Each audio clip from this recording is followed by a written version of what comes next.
microphone's all the way over here. Hello, Manny. Hello, hello. It has only been a week. What's up, homie? Nothing much. Nothing much. Every time. Same intro. Nothing changes. Fucking. Now that Elden Ring's done, what do you play? Just COD. I play 2K still. Oh, really? Is that torture? No. It's fun. Yeah. I wouldn't play if it's not fun. How's your win-loss ratio? Incredible. You don't get like stressed out. You don't have like a Summer Wars moment where you're like, like at the TV. Because we talked about that. You were talking about like 2K's ass. No, I don't have those moments. Not Summer Wars fucking level. Yeah. Gotcha. Oh my god. Fuck. You don't ever do that? Because that gives me so much stress. That's why I don't play those type of games. Because I'm just like, I have to win every game. I can't look stupid in front of my friends. Thing is, like, my win percentage is so... Like, my win percentage is like about like 1,100 and like 100 losses. So I would have to lose a bunch of games to actually like see a difference. Man, isn't 2K like dictated on chance like so much? Isn't there a lot of like... Nah. No? There's skill in like shooting the ball and getting it in the basket, like you time it or something like. Yeah. Okay, interesting. Does it ever lag? Is it ever like Naruto and like I don't fucks you? like I have Ethernet and like since I'm the only one on this internet and with an Ethernet, I don't lag, but other people do. Interesting. Man. When I go back home, I'm probably gonna lag like shit. You don't have an Ethernet at home? Nah. Fuck. Gotta get on that wave, man. That's the only way. That's good. Fucking. Is anything going to really replace Elden Ring? Are you gonna find a new game? Sekiro. I'm too shitty to play Sekiro. Yeah. Sekiro looks too hard. Everyone's like, game of the year. I'm like, no thanks, guys. I can't. I'm not the only game to do it though. Yeah, that is really cool. Fucking what about what so you just abandoned the Call of Duty game, Vanguard? Yeah, the game's like ass. Oh, that's so funny. It's like it was such a weird release. Like sometimes a Call of Duty game, even though I don't give a fuck about Call of Duty, will like hit my like stream of like, oh, I'm like finding out about the new Call of Duty. But Vanguard, I was like, oh, they made a new one? What's this one about? What was the gimmick of this time? Boots on the ground, guys. Again. I don't know. They're running. I don't know what they're doing over there. Yeah. That game was shitty. That game is shitty. Yeah. Well, did you see the stuff for like the Modern Warfare 2 Yeah. remake? What I don't. What the fuck is it? No, it's not a remake. It's just.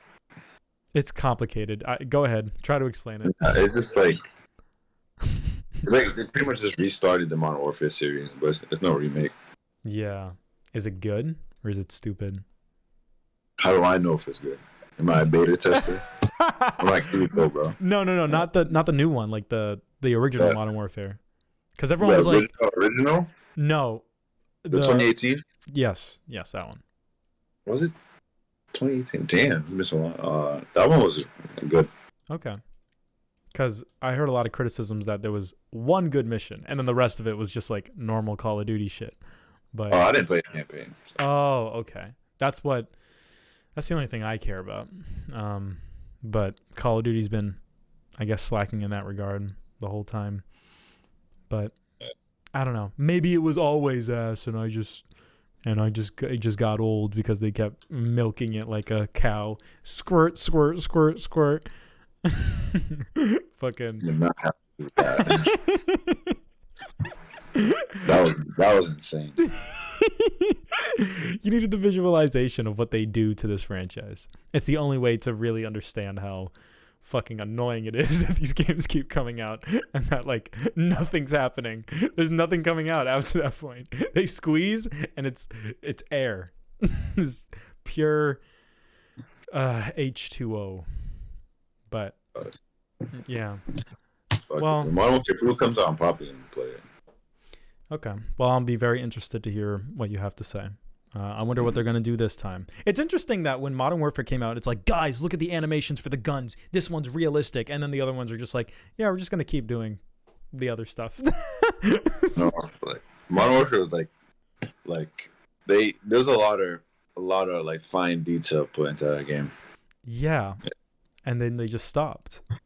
That's interesting. But yeah, it's different studios. So, you know how they have like Infinity Ward and yeah. So I'm expecting this Modern Warfare 2 to be good. Okay. What was the last Call of Duty that you enjoyed?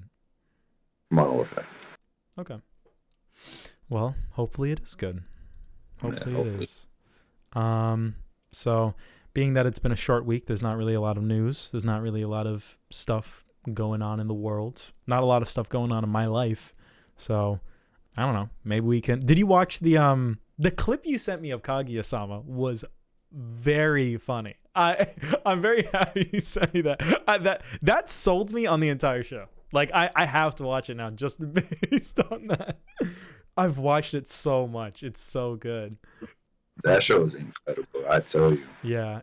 It's over? It's done. It's done. Okay. I got to check it out.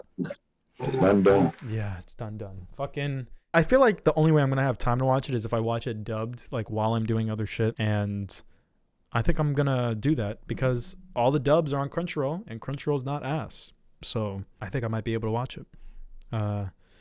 Fucking, that's cool. Did you see the thing that I sent you? What was it? I sent you like, you know, the needle drop, like Anthony Fantano? Like, no, I didn't see that. Oh, you didn't see it? Okay. Well, he was arguing with someone like the number one Drake stan. and dude, they're having like the guy who's like a Drake stan is like screaming in the mic like, bro, I'm sorry that I can relate more to Text Go Green than a fucking Kendrick song about his aunt. And it was so funny. Yeah, you gotta watch it.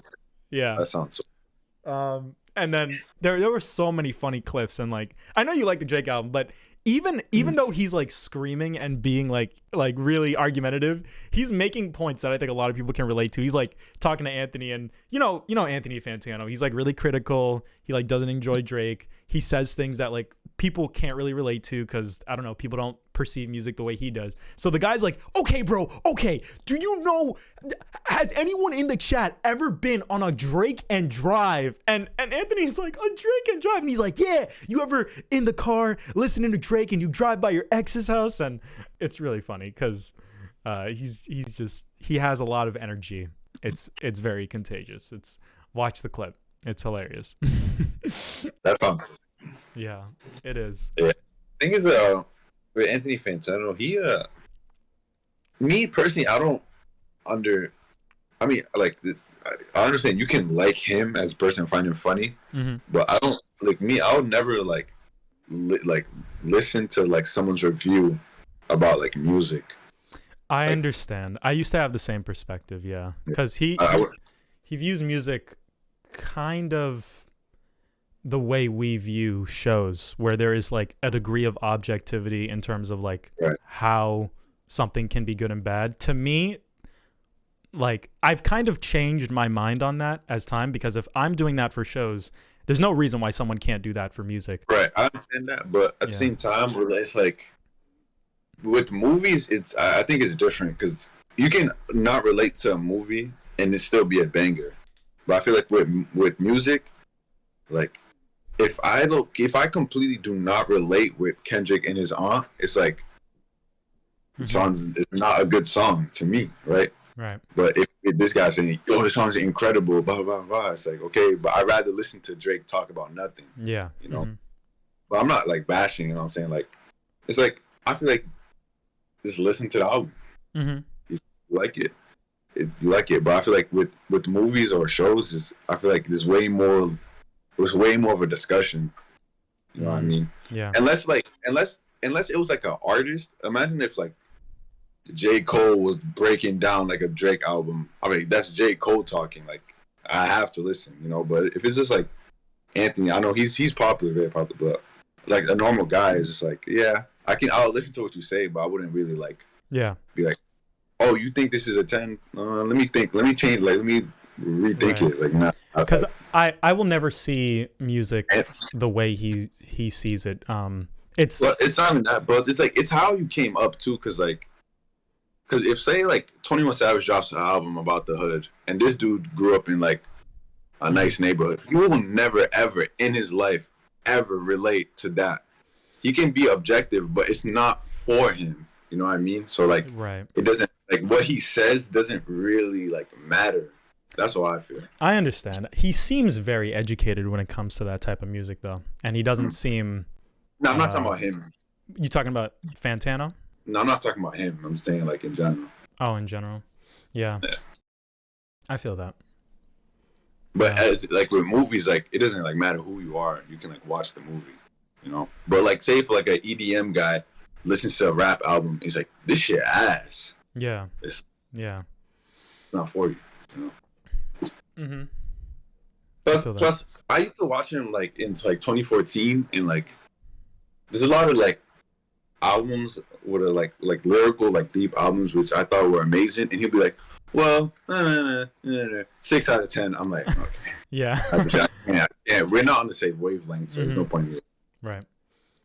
Yeah, I feel that. Sometimes for things that I don't listen to, and things that I kind of will never understand the full gravity of, it's very interesting to hear like a thought out, well articulated like explanation as to like why he thinks something that I thought was like pretty catchy and pleasant was like not good. Like I didn't listen to CLB, but the things that he said about it were very, very interesting, and it was really hard for me to kind of be like, oh, that's just your opinion, because the points that he was bringing up were very like valid based on what he was saying. Like there was like a line where Drake was like, I don't remember what the verse was, but it was like, oh, come at me, bro. Like it was something along the lines of like I'm taking all the smoke, like come at me, and he's like, what about all that shit with Pusha T like 2 years ago? You didn't want to take any of that. You avoided that whole situation. So it's he seems like he does his research, and he's like more educated on this than even my personal friends are.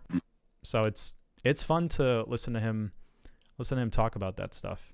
But yeah, I think when it comes to music, there are some songs that mean a lot to me, and I acknowledge that they are not like in the grand scheme of music like the most avant-garde or like well-crafted pieces of music that like push the medium forward kind of thing, you know. Like I acknowledge that sometimes my favorite song might be the Akame ga Kill of like music, but when it comes to music, I don't really care that much. The quality of a song doesn't really matter to me. It won't change how it makes me feel. And some people feel that way about anime and stuff, you know?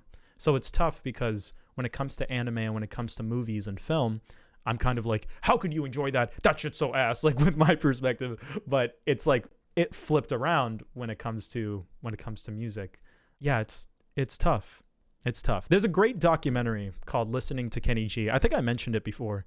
That really talks about this, like, it's really like the casuals versus like the try-hard movie, and it's fucking amazing. And I really think you should watch it because, you know, we make fun of casuals all the time, but at the end of the day, I feel like everyone's perspective is valid, no matter what they enjoy. And yeah, in terms of like music, I disagree with that statement when it comes to music. What? Which one? Where your like perspective matters. When it comes to music, I don't agree. Everyone's opinion is not valid? No. Interesting. Like I can't like go listen to like an EDM album, and be like, that shit ass. Like is that, my opinion like does not matter. Like in terms of like when I'm speaking on other genres of music, I can't listen to a classical album and like really critique that shit.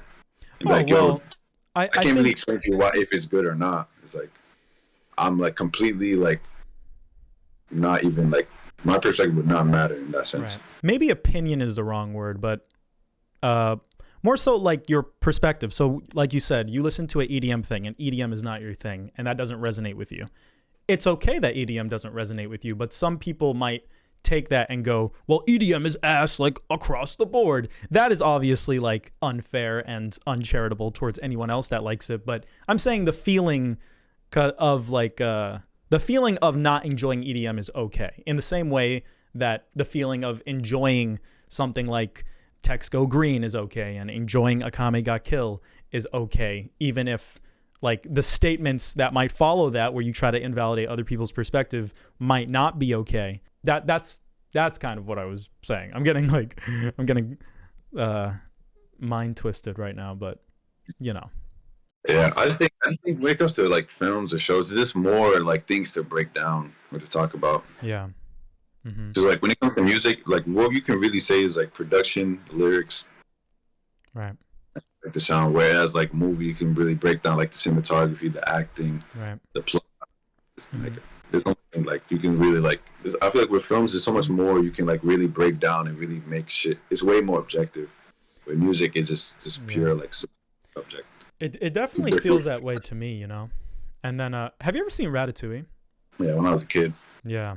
You remember at the end of the movie when like the film critic, he's like, this fucking food sucks ass. Like the entire movie, he's like, and then he eats like the food and it's like, oh my God, how are we going to beat the final boss? He eats the food and he flashes back to his childhood where like it was his favorite food. And I think that's a very good encapsulation. That movie has a lot of commentary on like criticism and the value of like critique and what it means. And it's all, you were talking about like the objectiveness of like movies and stuff, right? And in that movie, like Anton Ego is talking about like this food is objectively fucking ass, bro. This is stupid. Da, da, da, da. And then something that, you know, is like a simple dish, like in the movie, like really resonated with him, and just because it's like nostalgic part of his childhood. So, you know, something that might not be like a good show or might not be a good piece of food, but you ate it when you were a kid and it meant a lot to you based on the context that you ate it in, or like a show that you watched or something. Sometimes shit can just mean a lot to you, even if it's not good. And that's something that I like. Is there a show that you know is bad, but you're like, I love this?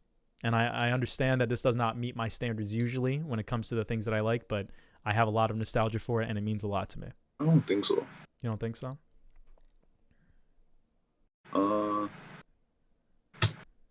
Maybe like Darling in the Franxx. That's actually I feel that way about Darling in the Franxx too. Yeah, I really enjoyed that show when I watched it. Yeah, it was good until like the ending. Mm-hmm. Yeah. Bro, I don't know that like I don't really have a shitty show. A shitty show. That I like. I guess like the first 13 episodes of Sword Art Online. Yeah. Right. Yeah. I mean, do you genuinely feel like when you look back on it, do you feel like, man, this usually doesn't meet my standards, but everything this show is trying to do does work for me despite that? No. Nah. Okay. I honestly felt that way with JoJo Part 3 is like that for me, where it's like, this should not work as well as it does, but it does. And because it works so well, it forces me to rethink a lot of my opinions on like everything. I watched that show free of judgments in high school, and now I can't get that experience out of my head. But there were other shows that like were mid or like were kind of ass that I enjoyed so much when I was younger. But as time went on, I don't remember them. But yeah, anyways, that's a nice little tangent criticism talk. Shows are fun. Sword Art Online, Akame Ga Kill, JoJo Part 3, and Text Go Green. Yeah. Your pussy is calling my name. I don't like that song. You don't like that song? It's so catchy. I love that. Like, I love that it sounds like the beat's gonna drop and then it just never drops. It sounds like the song's going somewhere, and then it just like, oh, it's over. Okay. What about? So did you listen to it? The album? Oh yeah, I listened to it when we talked about it. Oh. Yeah, I just I didn't really remember any of it to the point where I could say anything. But yeah, I only like 4 songs. Yeah, massive. What do you think of Currents? Like the one where like the bed. Oh, the ear. Yeah, I like this. You like that song? Okay, interesting. What did you think of Way Too Sexy? Like Too Sexy for my. I don't like the song. When I heard it, I deleted it. But like I heard it when I heard it, I remember my boy was like hyping it up. Way too sexy. yeah. And then I remember it came on at a club when I was back home. Mm-hmm. That shit was fire. Really? I'll never listen to it on my own, you know. Mm-hmm. But in the club, it sounds great. Right. There's a lot of songs where I feel like rappers do things that are rather cringe, and sometimes it works and sometimes it doesn't. Like sometimes Kendrick will like change his voice in like a really weird like, and it'll be like badass. And sometimes he'll do it and he'll be like kind of weird. And sometimes someone will take like a little snippet from like a meme or something and put it in their song, and it'll be cool or weird. And I wanted to know what you thought of like Currents and Way Too Sexy, because Currents is like, it's pretty extreme. Like the bed creaking, like the whole song. Is there any song where you think that comes to your mind where like that does bother you, where it's like, how can anyone listen to this? This is like so stupid. Yeah, there's a bunch of them like that. But I delete them. You delete them. Yeah. I like that song you sent me. That was great. Tech It. Yeah. Send me more music that you listen to. I'm always looking for new shit. The stuff I listen to is not novel or cool at all. It's so boring. I listen to White Noise. White Noise? Yeah. I don't know, dude. I'm just like scrolling through like Fantano shit. This just reminded me like I remember he rated like this bullshit album over like this other album. I got so I was like, that's like not possible. I was like, yeah. It was like rating like what's that? It's like rating what's that movie you hate? The Ghibli movie? From Up on Poppy Hill? It was like rating that over like The Wind Rises. It's like so black. Right. Ugh. Yeah. What I find interesting, like when it comes to like the big name rappers, he would like, because usually like he would just be like this album, him with a stupid face, and then like yeah. Like with the Drake one, like he says like it's like Drake and it's like not good. It's like, he doesn't do that with other rappers, but with Drake, like he did it. So, like he knew that was a clip. He has that's like a thing that he does when he gives it like a 0. Like he just puts not good in the title. I think 0 is did he give it a 0? No, it's not necessarily when he gives it a 0, but when he gives it such a low score to where like it doesn't matter, like him saying 1 or 2 or like 3 or something, then he'll put like the not good. So he has a lot of titles. He has a lot of videos where he puts like the not good. It's like a thing that he does. And that's the first time he did it on Drake, I believe. I don't think he ever did that. Even for CLB, like it was like a normal thing because he didn't hate CLB as much. I think it's like for me, like I can't really rate the album. It's like I don't listen to this music. Mm-hmm. I can't really like rate it, but he probably does so. Yeah, I can't rate music in general. It would be way too subjective. I have no. Yeah. At least I don't know the history of music. I have never made music myself. I don't know what goes into it. I don't really know. What I value is just what is pleasant to my ears and what makes my head go up and down. And at the end of the day, that's kind of all that matters. So. Yeah. Yeah. So I guess that's it. It's been a very short time, so we can just get into the stuff. Which one do you want to start with? We got a lot of shit. Hold on. Love is War Mm-hmm. is spectacular, Mm-hmm. and I was happy with the ending, and it's gonna get a good score for me. Okay. What would you give it? And I think it's one of the best in this genre for sure. Romance. Yeah. Based on that clip, it looks amazing. I'm really Like, excited to check it out. it's really well done. Mm-hmm. Yeah. Shout out to them. I feel like it's so easy to fuck up a romance. I've seen so many romance things just not deliver, you know. I'm gonna go on a little tangent. Go ahead.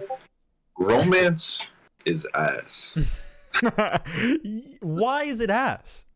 Because all these romance shows are so executed poorly, you know? The genre is not ass. These shows are just so executed so poorly. It's like they're all the same. Give me an example of one that's like executed poorly. The list. I can bring you ones that are like the Horror Mias, the Toradoras, the Dress Up Darling. Speaking, I Want to Eat Your Pancreas. Like, these are ones you like. Yeah, those are the good ones. Mm-hmm. But if I run down the list, you know what's funny with these romance ones? You know what I do? Like, instead of I just put their name in in Japanese on my list. But I got like Blue Heart Ride, poorly, Orange, poorly, like Real Life, poor. Yeah. My First Girlfriend's got poor. Yeah. Like there's so many. Like I've seen so many. What is it that they keep doing? What are they getting wrong? Because I know what you mean. I watch them. I'm just like, how hard is it to just make them like love each other? You know? It's like they want to play the cat and mouse game for 24 episodes, and then the last episode give them a hug, and then the episode ends. It's like we need. Like they need to fuck. The whole entire romance doesn't have to be I got you game, like a cat and mouse game. Whereas with Love is War, you know, it is that. It's like when I say Love is War, Love is War is more of a comedy and like romance second. Right. And it's a good comedy. It's funny, right? And it's like these other shows is like it's just they beating around the bush. And then the first season they beat around the bush. The last episode is like, I do like her, and then the girl's like, I do like him, and then like they hug or and then the next season you think she's gonna ramp up, and it's like even though they confess, it's still like, and then like end of second season they're like, and then the show ends. It's like they need to reel this shit back into reality. What happens in real life, right? Whether you're like super shy or not, because one thing that they don't make shows about like non-shy people, right? So like a normal person was always gonna have to watch the shy guy build confidence for 24 episodes, right? And that shit gets exhausting, right? But in like Corey Mia, the motherfuckers, they had sex in like episode 6, right? That is some normal shit, and a normal nigga like me will like that, right? But these other shows, don't get me wrong, them being shy isn't the problem. It's like the way they operate with their shyness. Like, I get you're shy, but if some of them romances would be like the girls crying out to them, I love you, I like you. It's like they beat around the bush so heavy because in real life people don't want to confront that situation, so they don't want to approach that in a story, because if you do approach that in a story, then it might become unrelatable for some people because they haven't gotten to that point. But the best ones are the ones where they're shy and they do approach it and they do it extremely well. And it's like the shy thing is like, if you're gonna do the beat around the bush, you have to make it like realistic, like, because obviously everyone can relate to like liking a girl and like be scared, right? But the thing is like the girls in the show would be like blatant, like so blatant, like why are you like shy? No shy guy in real life is gonna be like scared when the way these anime girls act, right? So it gets to the point where it's just like it's so exhausting. But you know, if they're gonna do the cat and mouse, they gotta get the girl to give like signals or sudden like if they do that, then it'll be like a real life tale. The main character be like, oh, she did that. I don't know if she's just being nice or likes me. But it's never that, you know? You're right. That's why That's why Steins Gate is amazing. Oh my god. I love when they take it to like the next. I love when they fuck at the end, or they like genuinely like have a kiss or something. Yeah. You know, the series that do that are the ones that like I like, you know, spoiler for the audience for Steins Gate. I'll just put this in the timestamps so that people can skip this. But at the end of Steins Gate, when they fucking kissed, I don't know if I've gotten a stronger reaction out of me in any other anime. I was punching my pillow. I was like, "Oh my fucking god, let's go!" I was screaming at the TV. I was like, "My nigga, let's go!" Like oh my god. I know it's so rewarding. It is so like, yeah, exactly. It's so rewarding for the viewer. Like even in they did something like that in ReZero, and it's like yeah. And even like in Horimiya, it's so like natural. Mm-hmm. It's so natural. It's like what these other shows is just so unnatural and so exhausting. Just for me to like watch the 12th episode and it to just be them like, I do like you. Yeah. Like you like the episode 1, bro. Mm-hmm. You like the episode 1. And it's always like the dude's friend is like, we know you like her. Just admit it. He's like, no. And it's like, come on, bro. Yeah. It's so like you have to be like a different level of like shy, you know. It's like not even shy, like there has to be a different word for this like behavior, you know. So it gets so exhausting. But the way it's handled in Lovers World, it's a cat and mouse, but it's funny. But it's not just about the main characters. Like, you know how have you seen an episode yet from the show? Nope, not at all. Because it'll be like a funny game, and like how like they'll try to manipulate each other to like confess to each other, right? Yeah. And like you have like a plan, the girl wouldn't fall for it, and it'd be like this. You'd be like the main character lost. He like lost his round, like lost his battle. Yeah. Then like at the very end of the show, we see who wins the war, right? And it's fucking rewarding. So like I told you like 2 weeks ago or last week, I was like, I can't wait for the last episode, because if the show couldn't let you down, you know, right. They couldn't do the kiss 3 seasons of nothing, right? So it came to a good conclusion, and it was very sweet. Yeah. So I'm really excited to check it out, because even with that sales pitch, even with what you're saying, that is there's a part of my brain that wonders. I mean, you're saying it's good, so it probably is, and everyone else likes it. But there's a part of my brain that like can't rationalize a show for 3 seasons off of that, like working and like not getting old or not getting stale. No. Yeah. It's actually like, because the show's like actually funny. Yeah. Because a lot of it's not just the cat and mouse between them. It'll be like there's other characters. Like because the side characters have a lot of shine.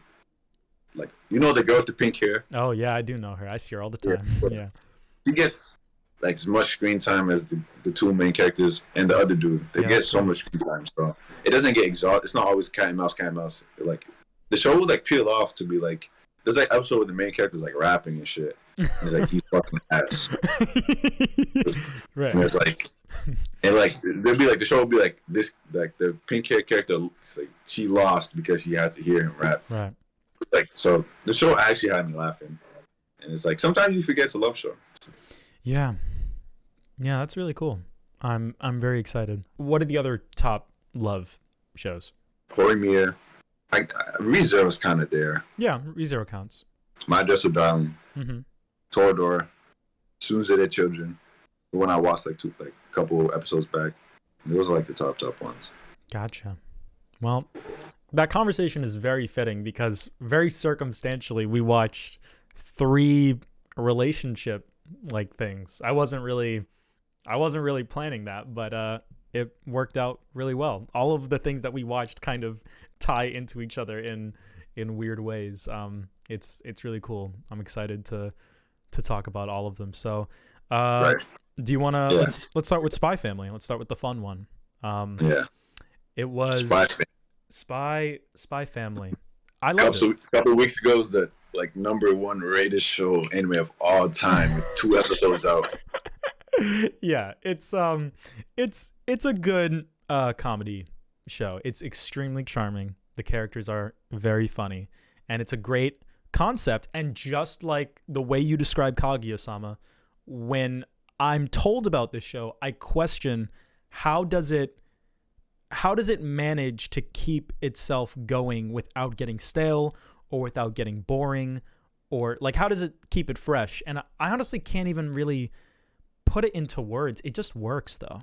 It just works the whole time. And the characters, there's a lot that this show does that's so well executed that I honestly can't even really explain like why it works so well. There's like invisible things that you don't really notice that make this show work as good as it does. It's good. It's got great characters for starters. Yeah, for starters, the character design is really good. Yeah. It's really good. Especially the three family, their design like it's like incredible, dude. And that fucking I've been watching so many shows that like they're so shitty, where like it's so good, you know. Like the MC, like he doesn't look like anyone. Yeah, I agree. He doesn't. He's completely like unique. Yeah. Especially the rest of him as well. But yeah, the show they're definitely cute. It's charming, especially the daughter.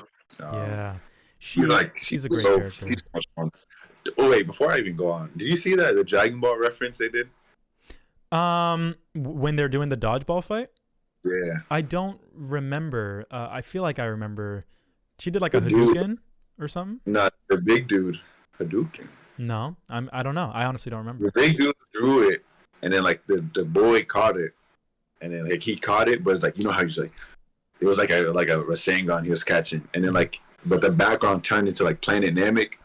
Oh yeah, like, I did remember that. Yeah. I did remember. I didn't know if it was a reference because they didn't like pay attention to it at all. I was like, what's going on? Yeah. You know what's funny? I just said that week. I just said Hadouken. I realized the error of my ways. I'm sorry. I meant that was crazy. Yeah, that was cool though. I noticed off rip, like, Planet Namek. Yeah. It turned into like a shonen. Like, I also thought it was like fucking. Even though there's no like reference, I thought of like Hunter x Hunter when they did the dodgeball thing and I get in the show too. Yeah. Like over the top, like Hunter, so yeah. But real quick, it's funny because another show that same week that was airing a weekly did another Dragon Ball reference with the Ginyu Force with the poses and shit. Like back to back, like Dragon Ball reference. Love was the daughter. She's so like she's funny. Like she's like Love is War. Huh? You just said Love is War. You're talking about Spy Family. Spy Family. The daughter in Spy Family. Like she's hilarious. Like the faces she makes, the expressions, like the voice actor. The voice acting I think is like very integral to the comedy. Like she slurs like all of her words, like ha, because she's like a baby.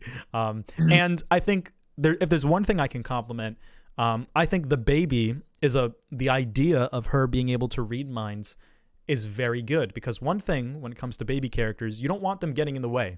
You don't want them ruining it for all the other characters, and you don't want them to be annoying, because most baby characters are kind of like that.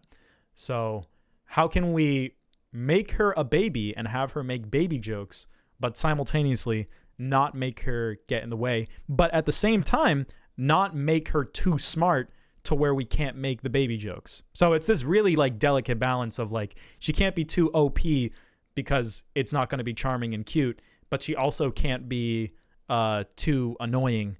And I think the show does a really good job at that. I think it's really rewarding when this character who shouldn't be able to help the parents is able to like save the day most of the time. Yeah. Very smart idea. Like, and this is the first half of the show. Yeah, I didn't know it's starting back up in October, so it's not even it's not even over. I'm glad I watched it though. It was fun. Yeah, I'm happy it's not done. It's one of the biggest shows out, so I'm happy. Yeah, but I think the show's you forget, like, sometimes I'll be forgetting like what's the main goal. Yeah, me too. You didn't school, I'm like, bet. Yeah. It's good enough for me. It kind of doesn't matter. I really don't care. Every single time they like reference back to the main plot, there's like a sinking feeling in my stomach because I'm like, I don't want anything to go wrong. Like, I don't want anyone's secrets to get revealed. Like, I kind of don't care. Just keep having fun, please. Yeah, but it seems like the show is just going to amp up the cuteness and just gonna amp up the goofs. You know, because like when the brother comes, you're like, uh-oh, this is gonna be bad. But then, you know, that's like one of the funniest episodes. She slaps him across the thing. I love that. And the dog, like, man, you talk about the designs. The dog looks so cool. When the dog joins the gang, I'm gonna be like, I wonder what his thing will be. I wonder what he'll do. Yeah. Yeah. You gotta do something. I know he's got. I think he could like see the family, like what inside the crate. So I don't know. Maybe he has like dog sense, like mega sixth sense, like dog level type shit. But his design is so fire. I love his design. It's so cool. Yeah, the show has a lot going for it, and plus like it's like a show made for anyone. Like anyone can really watch it and enjoy it. So I think the show is really good. Yeah, Really I fuck with it a lot. Do you have like a favorite episode? Like, is there one that like stands out to you? Really like the dodgeball the episode. Yeah, me too. Would say that or when her brother comes. Yeah. And even it's funny like when they start fighting or anything, like the animation looks solid too. Yeah. Like the mom, whenever the mom like turns up, it's like she gets like her eyes squint. Yeah, she got the Wit Studio like lines on her face. Like it's great. It looks good. I already know like when the show like ramps up to the spy heavy stuff. I know like it's gonna deliver. Yeah. I liked when they were pretending to be like a whole. I like when he called all of them and the people at the headquarters are like, oh my god, he needs all the agents. It's like, send them now. And they're all like playing a game. That was extremely cute. I really fucked with that. That was great. Definitely. The mom was drunk that episode and she was like really fighting him. Yeah. that was good. I love when she just fell. Like that got a really genuine laugh out of me where like the music's playing and it's like dun dun dun dun dun dun and then she falls on the ground and like everything stops. I was like that made me laugh a lot. I wonder if like he never brings up, he's like, yo, she can fucking fight. Yeah. He never thought about it. Yeah, he never questions it. She's like, oh, I took self-defense classes and that's kind of it. Yeah. But yeah, I really like it. Do you have like a favorite amongst the characters, like amongst the main three? It's kind of hard. I like the daughter. Yeah, I do like the daughter. I like her a lot. At the school. I love all the stuff where she's like at school. Any of the shit in relation to that, I think is good. I love the principal or like headmaster or whatever. He's like, what does he say? Exquisite or something like that. Elegant. Yeah, he's like so elegant. Oh, yeah, he's great. I love him a lot. Yeah, it's he got a lot of good scenes. I didn't think that he was going to be like a recurring like gag in the series, but he is. It's really nice when these characters that are trying to do this like this thing that is really above their pay grade, when things just kind of fall into their favor like that. It's very rewarding for the audience. It's very rewarding for you to see like them get into the school despite the mistakes they make because of like how much they tried and like the acknowledgement of that guy. Like when he pulled out like 3 different suits and that character is like, oh my god, that was so fire. It's great. It's very rewarding. This show rewards you a lot for sticking with these characters and watching them go through like all of the trials and tribulations they go through. I feel like there are some episodes that I'm missing out on. Like some of the school ones, I remember enjoying them a lot. Like the one where the dude Damien is I think is his name, when he was like talking when he was like being a dick and then Anya like started crying and like apologizing to him. I remember I really enjoyed that one. I thought that one was really funny.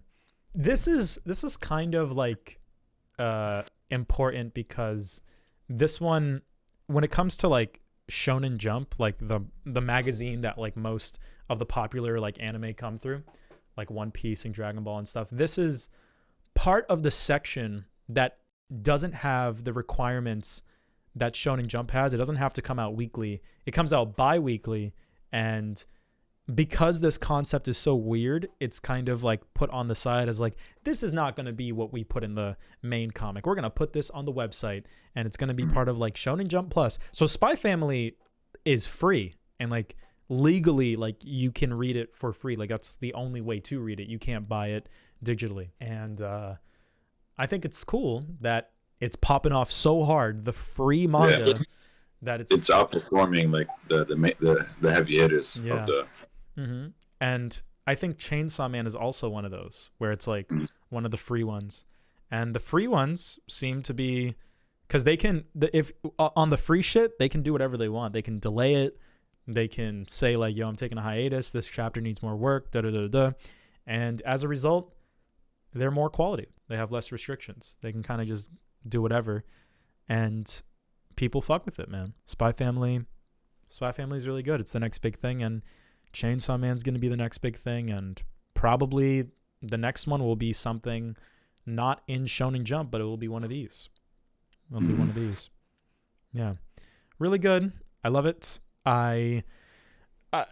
Not that this really matters, but something I noticed, they were saying that like Anya gets like sicky when she can read the minds of like a bunch of people when she's in like a public space, and then she goes to school, and then like she doesn't get sicky anymore. Like it's like stops happening, but it's whatever.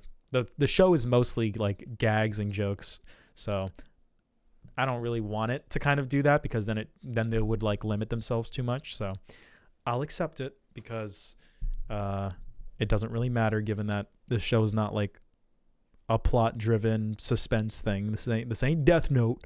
It's laughs and goofs. So yeah, 7 out of 10. Spy Family good. I don't think I got anything else.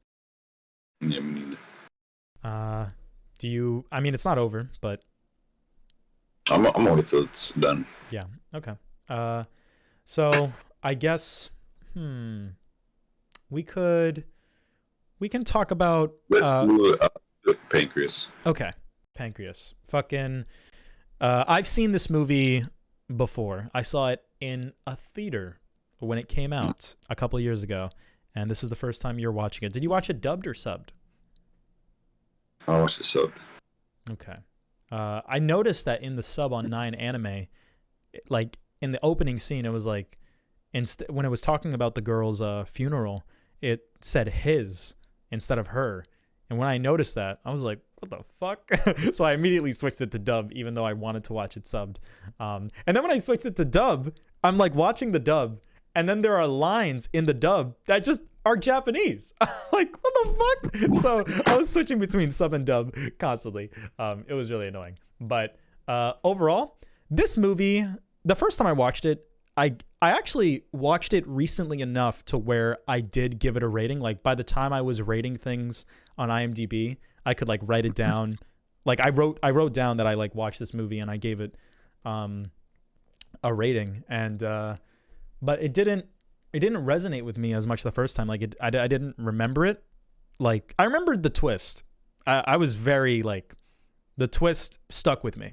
But outside of that, like the emotional part of it did not click with me on first viewing, but it really did this time. And it's interesting because this is very, we were just talking about like the shy guy and like the girl, and this is very much that, but it works for me.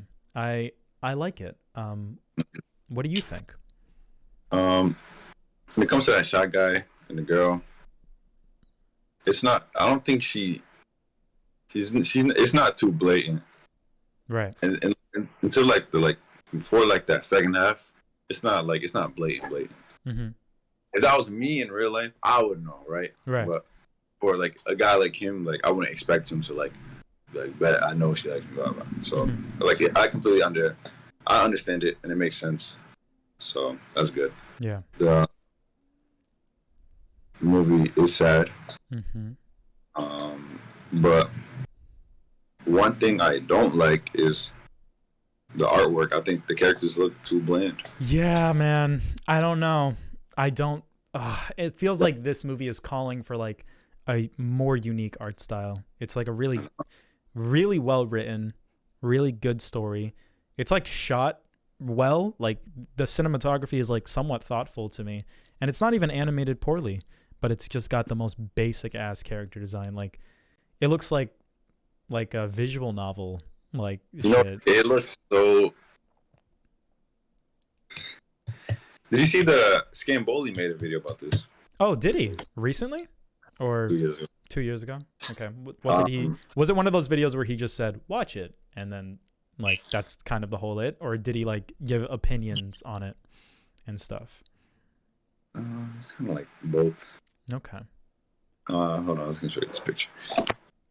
He looks like this motherfucker from a regular at Magic High. It's like just way too bland. Man. Yeah, he is really bland.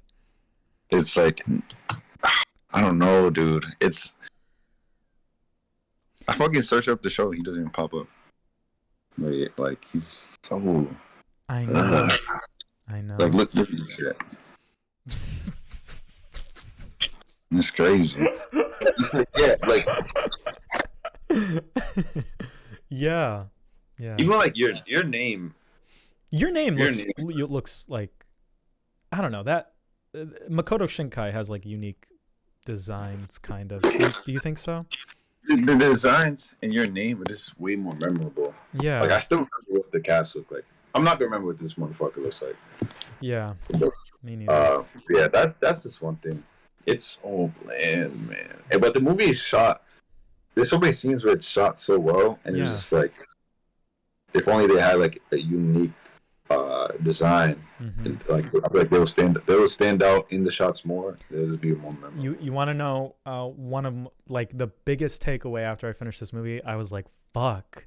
I kind of want to rewatch Ocean Waves right now. Like this movie like made me be like, damn, bro, I gotta rewatch Ocean Waves because the part the go Ocean Waves. Like I feel like Ocean Waves, it has the character design. It has like the subtle like dialogue. It's even Ocean Waves is even more like quote unquote subtle than this.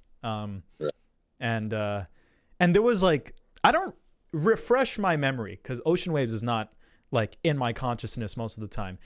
Was there a part, I think one of my criticisms was like the girl was being like a dick kind of like the whole time. And then she like hugged him and then like he hugged her back kind of despite the way she was acting. I don't remember if that's the case, but I remember that she just hugged him randomly and then he hugged her back like in one of the scenes. And then that happened in this movie. And it worked so well in this movie. And I was like, it might work in Ocean Waves. I might have to go back and watch it again. But I don't have HBO Max, so I didn't rewatch Ocean Waves. But I got to tell you, Manny, I was in the mood. Especially after Akira. I was like, I want to watch shit where like niggas are not talking and like not telling you what the thing's about. And it just happens. But I fucked with it in this movie. It was cool. How does maybe I don't want to jump the gun too much, but that's gonna be like one of my major questions. Like, did this remind you of Ocean Waves at least? Like when you watched it, were you like getting those vibes? No, not at all. Okay, Ocean Waves is too goated. Ocean Waves is subtle, you know. Yeah, I feel you. Yeah. Yeah, there were some parts. That scene in particular was subtle enough to When elicit. they're hugging in the street after they fight. No, I'm talking about the fight itself, like not necessarily the. Like when he like does the pinner on the bed thing. Right. That like got a. Then he like right. Is that the hug before or after that? When I said the hug, I'm referring to when she hugged him in the room, like randomly. Yeah. She hugged him randomly and then she like started flirting with him. She's like, ha, never mind, nigga. Do you remember? And then that's when he like. the pin thing? Right. Yeah. Oh, that's when she hugs him from behind. Yes. Yeah. Okay. Yeah. He doesn't hug her back. Huh? He didn't hug her back though, right? No, he did something a lot worse. But Yeah. I see. That reminded me of Ocean Waves. That scene. Yeah, that was crazy. I wasn't expecting that. I hope you can explain it. Like, what purpose does that like serve? Okay, so he's an isolated person because he's gotten his feelings hurt before, and he does not socialize with people because he doesn't want to get them hurt again. This girl is going out of her way to hang out with him. She's going out of her way to like be his friend, and she is deriving value from it, and he's trying to put walls between them so that he doesn't hurt himself and so that he doesn't get too close. But she is kind of breaking down those walls, and she is kind of showing him that she does like really value him. And then she gets to that point where she hugs him and he's like, oh my God, I can't believe this is happening. Maybe I should take down my walls for her. And then she's like, haha, JK nigga. And he's like, are you fucking serious, bro? Like, really? And that's why he did that. Yeah. And I can relate to that a lot. Not doing that specifically, but I can really relate to the anger in response. Like, bro, really? You're gonna play with my fucking emotions like that, bitch? Yeah. That was fucked up. Yeah, it was.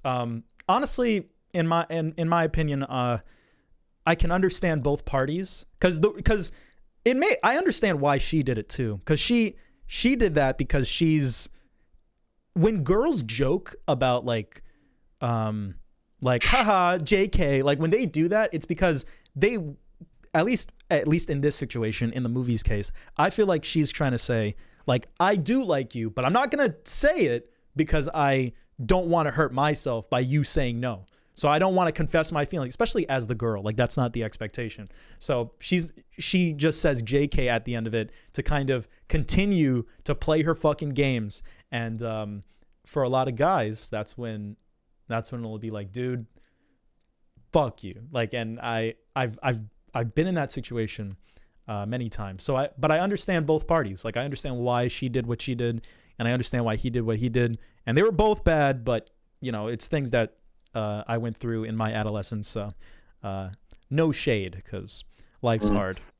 But yeah, yeah. One of the is that quite subversive for this type of anime thing.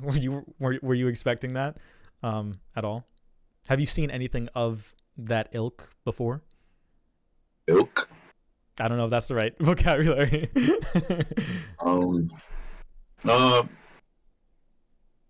don't know, but like the meaning behind the scene. Have I seen it like something in anime do that? I don't think so. But I've probably seen someone, like a character, lash out like that, right? Right. That's a great scene though. Yeah, and I understood his frustration, but like from the shorty's perspective, like I just didn't like. Right. Like I know that girls do that in real life, but but that was still, I didn't know like if it served like a bigger or something. I just didn't like see, you know. Right. But the scene was crazy. And then he gets fucked up. Yeah, and I like that it was like subtle, and because most anime, a lot of things will spell it out to you because it's afraid that you're not resonating with it, and it's afraid that you don't get it. So we're gonna have to like explain it like word for word, bar for bar, but they don't do that, and I appreciate that. And then that's why I immediately thought about Ocean Waves, because like I feel like Ocean Waves didn't click with me because it wasn't spelling it out, and I'm just like, this doesn't make sense. I don't get it. I'm excited to give it a second try because of this movie. And I love the conversation they have afterwards, and I love everything that precedes that point. Great scene. One of the best in the movie. But yeah. Yeah. You know, subtleness will always be appreciated, because he could have easily been like when he's pinning her down. Yeah. How would you do that? Right. Then stop. Wouldn't. it wouldn't do as much. It wouldn't mean as much, you know. Yes, it wouldn't have the same effect. It wouldn't be as relatable because people don't fucking do that. Yeah. Because the thing is, like, when you see her like run after him and find him, it's like say if he spelled it out to her, you would expect her to do that, but because he didn't, just ran. Right. When she comes up, like, oh, she fucking she understood him, right? Yeah. Yeah. So it's a really great scene. Yeah, I loved it. Because it's totally in his character to do something like that instead of like yes. other. So, You believe it. bravo, Mhm. right? Then he gets fucking punched. Mm-hmm. Yeah. Yeah. So talk to me about that. How do you feel about that one? It's just like, it's because he's shy. He can't really fucking like explain himself, right? Mm-hmm. But from like my perspective, like if I was in that situation, I'd be like, bro, I'm not fucking her, bro. Like, bro, I'm not smashing her, bro. I would be like, bro, we was just doing homework, bro. Like, I'm not fucking her, bro. But he's just like because he's like so isolated. He doesn't even bother explaining himself. He didn't even have to, right? So then he gets fucking smacked. Yeah. The dude, that was such like an anime scene, bro. It's like, he was like, oh yeah, I was just talking with the loser. Yeah. He's like, what are you doing? Why are you consoling him? It's so like 2000s, like Disney. And, like, yeah. Mm-hmm. It's such like a Disney scene. Mm-hmm. Yeah. Little corny. So cool. Yeah, I feel you on that one, but I feel like it's a delicate balance of like cool subtle shit and like corny bullshit. I mean, maybe there's other stuff in the movie like that. Yeah, it's a constant back and forth. You know, the movie's shot well, but the character design is ass. There's that corny scene, but there's like the amazing part that just preceded it. So it's a mixed bag, definitely. Some checks mix. It's like did her exes think like, oh my god, you just punched them? You're so hot. Like, yeah. Yeah. Fucking stupid ass nigga. This is literally like 2002 Disney shitty movie. Mm-hmm. Yeah. But yeah. I didn't see it and be like, oh, that was so shitty. Right. I was like, oh, okay, come on, let's get back to the creative, like nuanced shit that I don't usually get. But it's the movie's really good. So so the movie tells you at the start, the movie tells you she dies. So the movie does that so you can focus on the journey more. Since you know she's about to die soon, so you really focus what's at hand, right? Right. Because the future is already sealed. So you have nothing to do but focus on the present, right? Right. And her life leading up to that. Mm-hmm.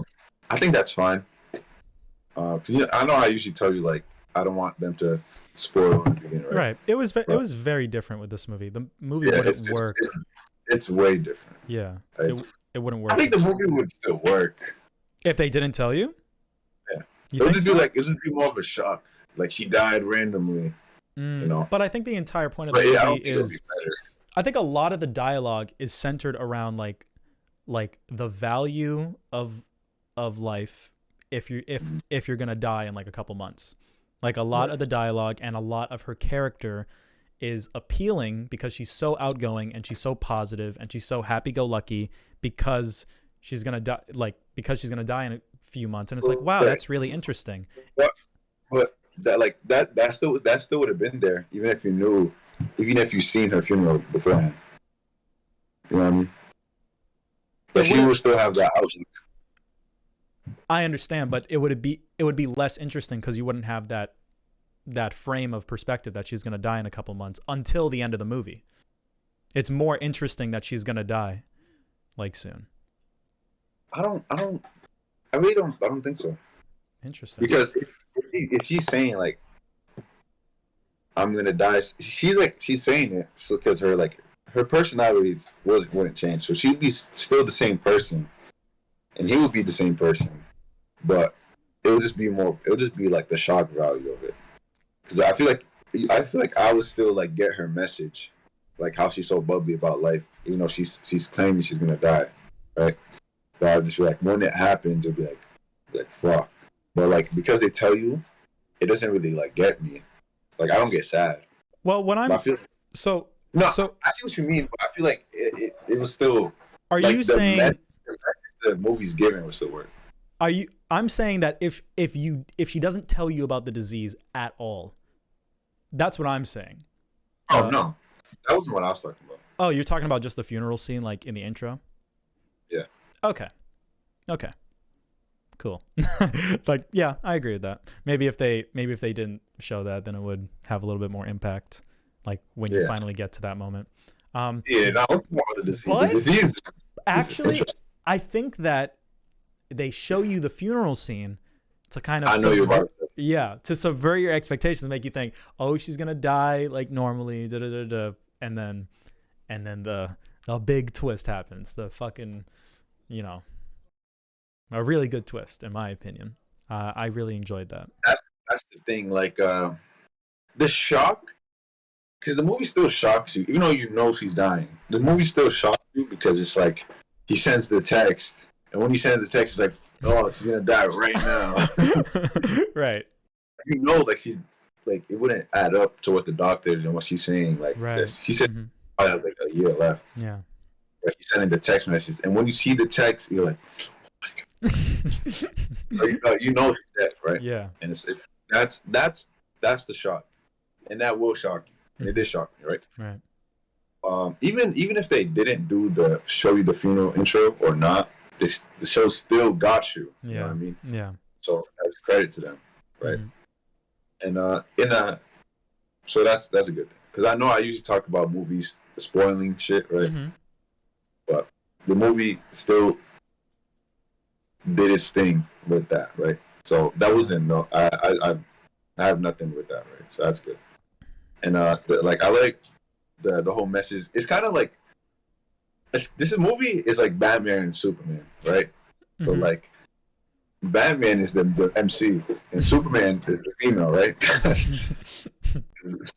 Because the MC, right? Even though he's alive, he's like dead, right? Yeah. Like emotionally, like isolated, all that, right? But the person who's about to die is super bubbly, filled with life, right? And it's like that contrast, right?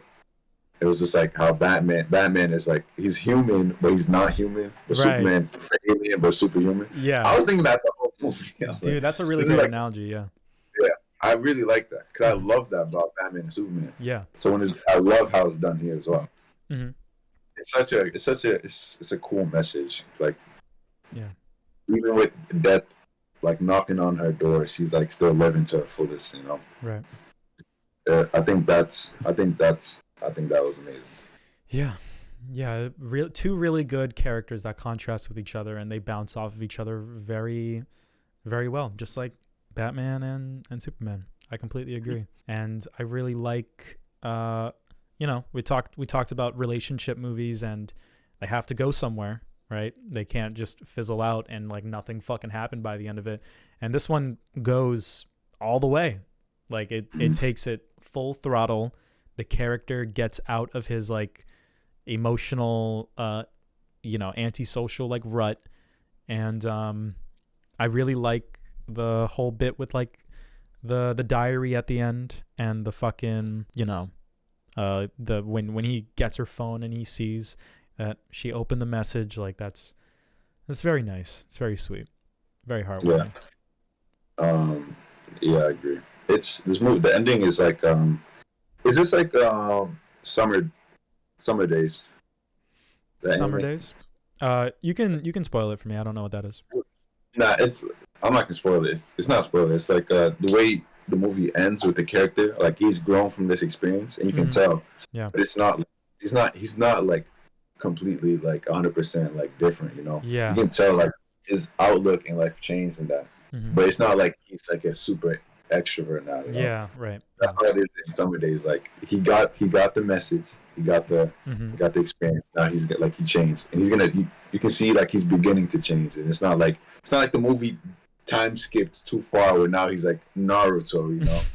I Right. like how he's still like his quiet self, right? Yeah. But Mm-hmm. his outlook has changed. So it's a happy ending. Yeah. And I like the scene with when he's at her gravesite with the other girl. I thought that was a great scene. The end credits one, is that what you're talking about? Yeah. Yeah, that one's really good. I like that a lot too. I like when the sakura blossom falls and he like there's like a flash of her. That was nice. Yeah. Yeah. Because his name means tree, right? Spring tree, and her name is like means cherry blossom. I think so. His name is like something like that. I remember I looked it up. I should have fucking wrote it down. But yeah, it was their names.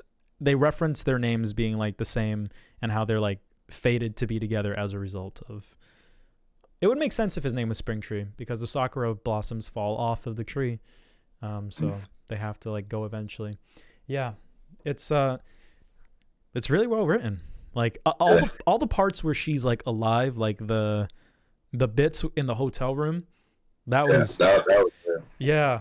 That was just like Ocean Waves. Like that's why I thought about that because it was like the same plot. It was like, oh my god, they're going. Yeah. I did connect. Mm-hmm. And I resonated with it a lot. I loved the dialogue. I love when she's like laying on the bed, and he's like, I don't remember what he said, but it was so cool. Like when she asked like a question, he's like brushing his teeth, and he stopped brushing his teeth. It was great. Yeah, that whole hotel thing was great. Yeah. It'd be a different movie if I was in that position.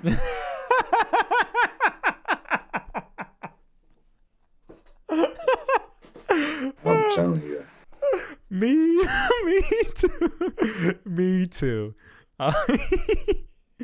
Hell yeah, man. Bro. I'll be like, yes, sir. Hey. Yeah. No, don't go to a hotel. Plays like the truth or dare, and nothing happens. Like the very first card, I'd be like, dare.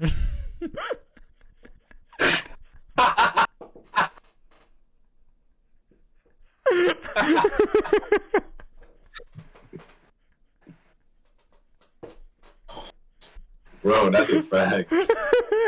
Oh man. Bro, I'm only doing dares. I'm not here to talk. Yeah. Yeah, bro. Yeah. Oh man. But this is anime, so yeah. This is horror here. Yeah. Because they would do it in that show. Mm-hmm.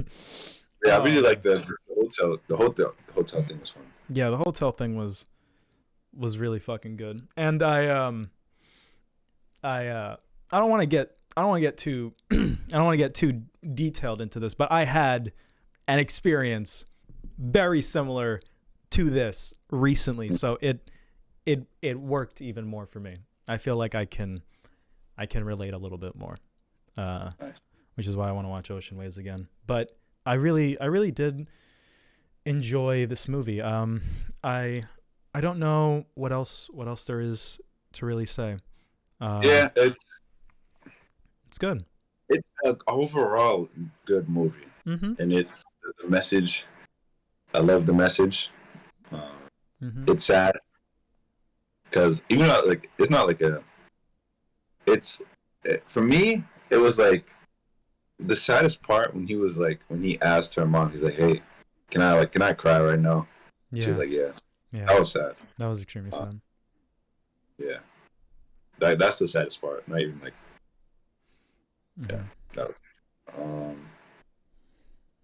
yeah, overall everything, the movie's executed really well, and there's a lot of good scenes. The characters are great, and I love the ending and the outcomes. But it's just the artwork was like the only real negative I had. Right. Yeah. Yeah. I agree with everything you said. I'm trying to think if there's anything else, but I don't think there is. My experience watching the movie in a theater, sometimes when you go to like an anime movie in theaters, they'll show you like something after or something before like the movie begins of like the actors like talking and doing interviews and stuff. And the Japanese actor, it was showing like the road show, like the presentation for the movie, and they're talking about the movie, and he's like, I'm so happy I got to voice this character. In Japanese, he's like, I'm so happy I got to voice this character. And and he just like starts fucking he starts crying on the thing, and it's like it's for a long time. The camera doesn't cut, and like I'm in the theater just like watching like the actor cry, and the other actor's like, it's okay, bro, it's okay, like and then the other actors start getting emotional, and it was, oh man, when I went to the movies, it was like me, and these movies are not popular, people do not go to them, so it's like me and maybe like 3 other people, and the only sounds in the theaters are like like the entire time, and it's so nice. Like I love that. It's this movie and one other movie that I've experienced that with, and we'll talk about that other movie one day too. But yeah, I loved it. I gave it a 7 on the first time, and I'm staying a 7. It's really good. Yeah. I'm gonna give it a low 8. Gotcha. All right. Fucking last movie of the night. The movie I recommended. A movie that I guess I knew it was a relationship movie, but I'm just so surprised that these all kind of like tie into each other in like a weird way. But Force Majeure, 2014. This is a movie that I recommended because it's been on my watch list. I've heard a lot about it, and it seemed like something that we could both watch and talk about. And it was leaving Amazon Prime, so I wanted to watch it for that.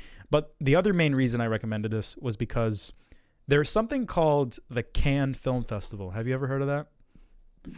It's I don't know where Cannes located, but it's somewhere like not in America. It's like on the other side of the world, like in Europe somewhere. It's like a really prestigious like film festival where like all the hot dog artsy movies, like try hard movies, go there, and like they pop up there before they pop up anywhere else in the world. And there's a prize called the Palme d'Or, like an award that can be given to like what the judges consider to be the best movie. And the Palme d'Or is a prize that, because it's like way more try hard than like anything else, the Palme d'Or is like much more interesting to look at, like whoever wins it, than like the Oscars, because the Oscars are really biased and they're like kinda normie compared to like what they be doing. So, you know, like sometimes they overlap. Like Parasite won the Palme d'Or when Parasite thing, and like Pulp Fiction won the Palme d'Or when it came out. Usually when something wins the Palme d'Or, it's pretty like evolutionary and like influential and like try hard. And the guy who directed this movie, Ruben something, he won the Palme d'Or this year. And that's why I recommended this movie. It for a different movie? For a different movie, yeah. Yeah. And that movie's not out yet. The only people that saw it that are the people that went to Cannes Film Festival. So I'm looking forward to when that movie comes out. That movie's called Triangle of Sadness, and it's 2.5 hours long. So I'm excited. Cry. Yeah, yeah, and I think that this movie is a very good framework for what that movie might be like. This is about a family that goes on a vacation to fucking some like snow resort, like sledding place. Say it, right? I don't know. They might. Think they do. I don't think they do either. But they go on like some sledding vacation, really expensive, and problems ensue with their family. And it's very dramatic, and the movie is mostly talking and stuff, but I really fucking liked it. It worked very well for me, and I have a ton to say about it, especially in comparison to I Want to Eat Your Pancreas and Spy Family. So what did you think about it? I liked it. Mm-hmm. You know, it's very, you can tell. I knew it was going to be artsy. Yeah. Actually, first time I saw it, when you sent it to me, I thought it was going to be a comedy movie. Mm-hmm. I thought so as well. And I do think that I do think a lot of it is pretty funny. I do think there's a lot of funny parts. There's a lot of like, whenever the guy's like fucking up, like in such like stupid ways. I do crack a smile sometimes. Like when the avalanche comes down, I thought that shit was hilarious. He's like, ah, he like runs away from his kid. It's funny because yeah, I didn't notice that he ran the first time. I didn't notice when she started bringing it up. I went back and watched it. Right. And then this dude takes off. He takes off. He jumps over the kid. He's like, he like genuinely disregards him completely, and it's so fucking funny. That was insane. Yeah. Like that's insane. Yeah. And I think, to be honest, I know it's not. I know there aren't like jokes that are like really in your face, but I do think a lot of it is very funny. Like when he's on the mountain, and the guy's like, "Yeah, just scream, bro." He's like, "Ah!" I think it's so goofy watching this guy like fuck up, and you know when he's crying, he's like, "Ooh." She's like, "Bro, you're not really crying." He's like, "You're right, I'm not." I'm like, holy shit, dude. I think it's a dark comedy. I think it's funny how fucking awful this guy is, and how like much he like lies to himself.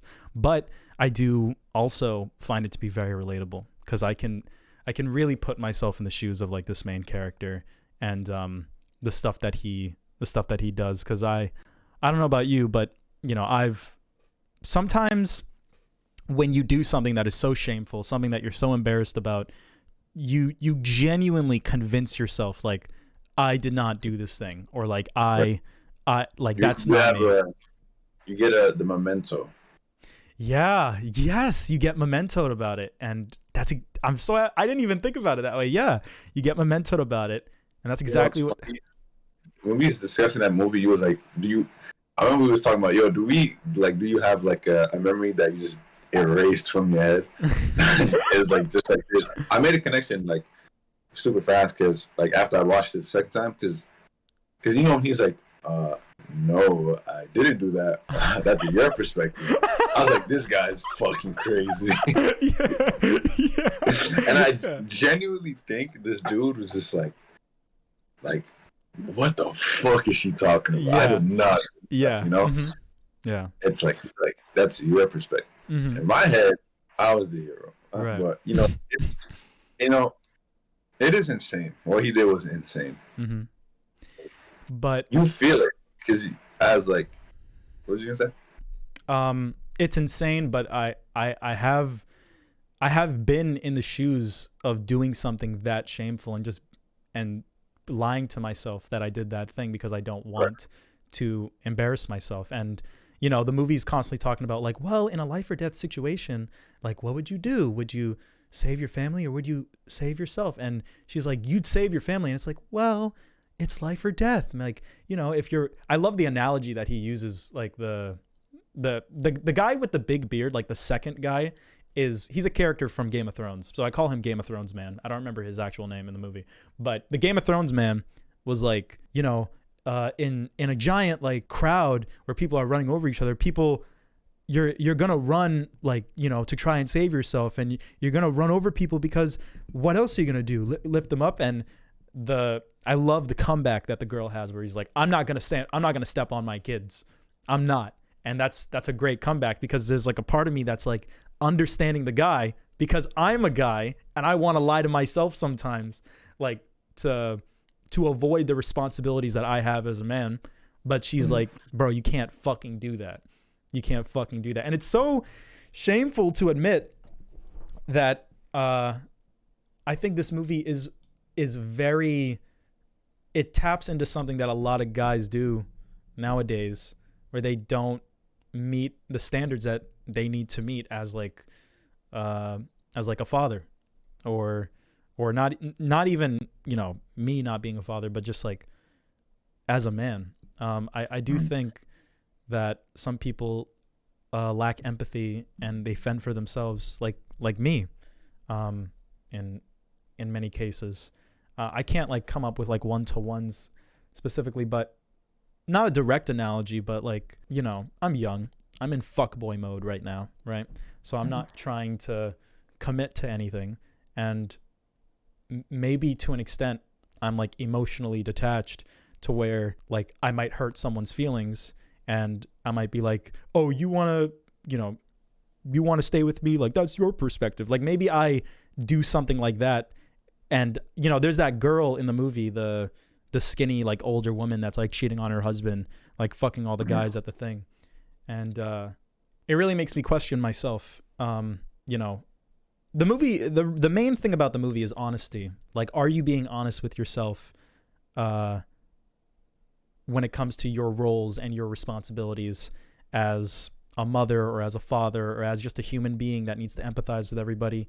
And the main character is one of those people that doesn't. And then there's other characters which I'm still kind of iffy on that I question about. But that's like the main thing that I connect with this movie, And that's why I fuck with it so hard. Because I really do think about that as a guy. Because I don't like to hurt people's feelings. I'm not to stroke my own ego, but I am an empathetic person. But I'm also a guy. So like it's in my nature to kind of try to get as much poo-tang as possible.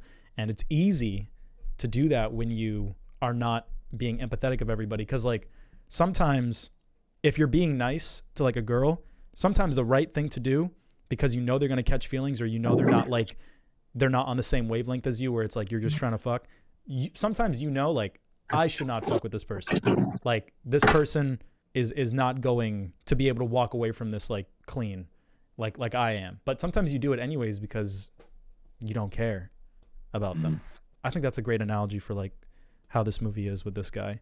And I love how it's presented in like the most subtle way it possibly can be presented. There's a lot of great scenes, and I can keep going on. But is there anything that like you want to say? Like I can throw the ball to you like really quick if there's like any scenes that point out to you. Like is what I'm saying, did you like click with everything that I'm saying like as you were watching it, or was it like a little hard to connect with? No, I connected with it. So like any father who would like leave their kid like that, or their family like that, it's an insane move. Because I feel like you could have easily grabbed the kid and took off, right? At least the kid, right? Right, at least. But, it's he didn't live up to standard. He did something that like I feel like any like human would be like, what's wrong with you, right? Forget instinct, blah blah blah. You're the father, you're supposed to protect the family, and you didn't do that, right? And then like you try to say no, I didn't, blah blah blah blah blah. One thing I'll say before I even go into that is like the movie is like super awkward. I love how awkward they make it. Yeah. Like when they're doing like little therapy, and they're like, "Yo, should we go?" Yeah. And, when the wife did it the first time at the restaurant, like if I was that guy, I would be like, I know I can you like not bring this up anymore, please? Yeah. It's so awkward. But she does it the second time, but then she starts crying. I'm like, fuck. Yeah. And that reminds me to like, yeah. But it's crazy. But then she brought out the footage. I was like, damn, fuck. I wonder what the beard guy's gonna say now. And then like he came up with the excuse, like, right, yeah, you run away, but he's gonna come back and dig you out. Right. That's an insane thing to say. But he was really like looking out for him. I respect it. It. Like I would probably say some shit like that. Like say if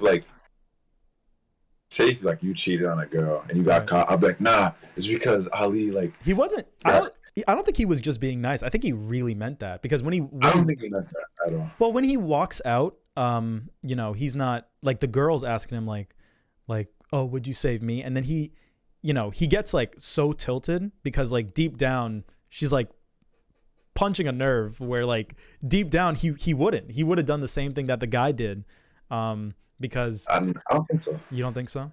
Because he got mad because he's like, your brother, like she said something about his skinny brother, like your brother like would protect me. I don't think it was because of that particular thing, because she was like, would you like hope, like she was like, I hope you wouldn't do that to me, and he was like, of course I wouldn't.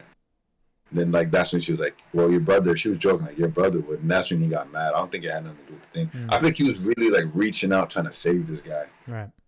And I feel like a lot of people do that to their boys. Be like, nah,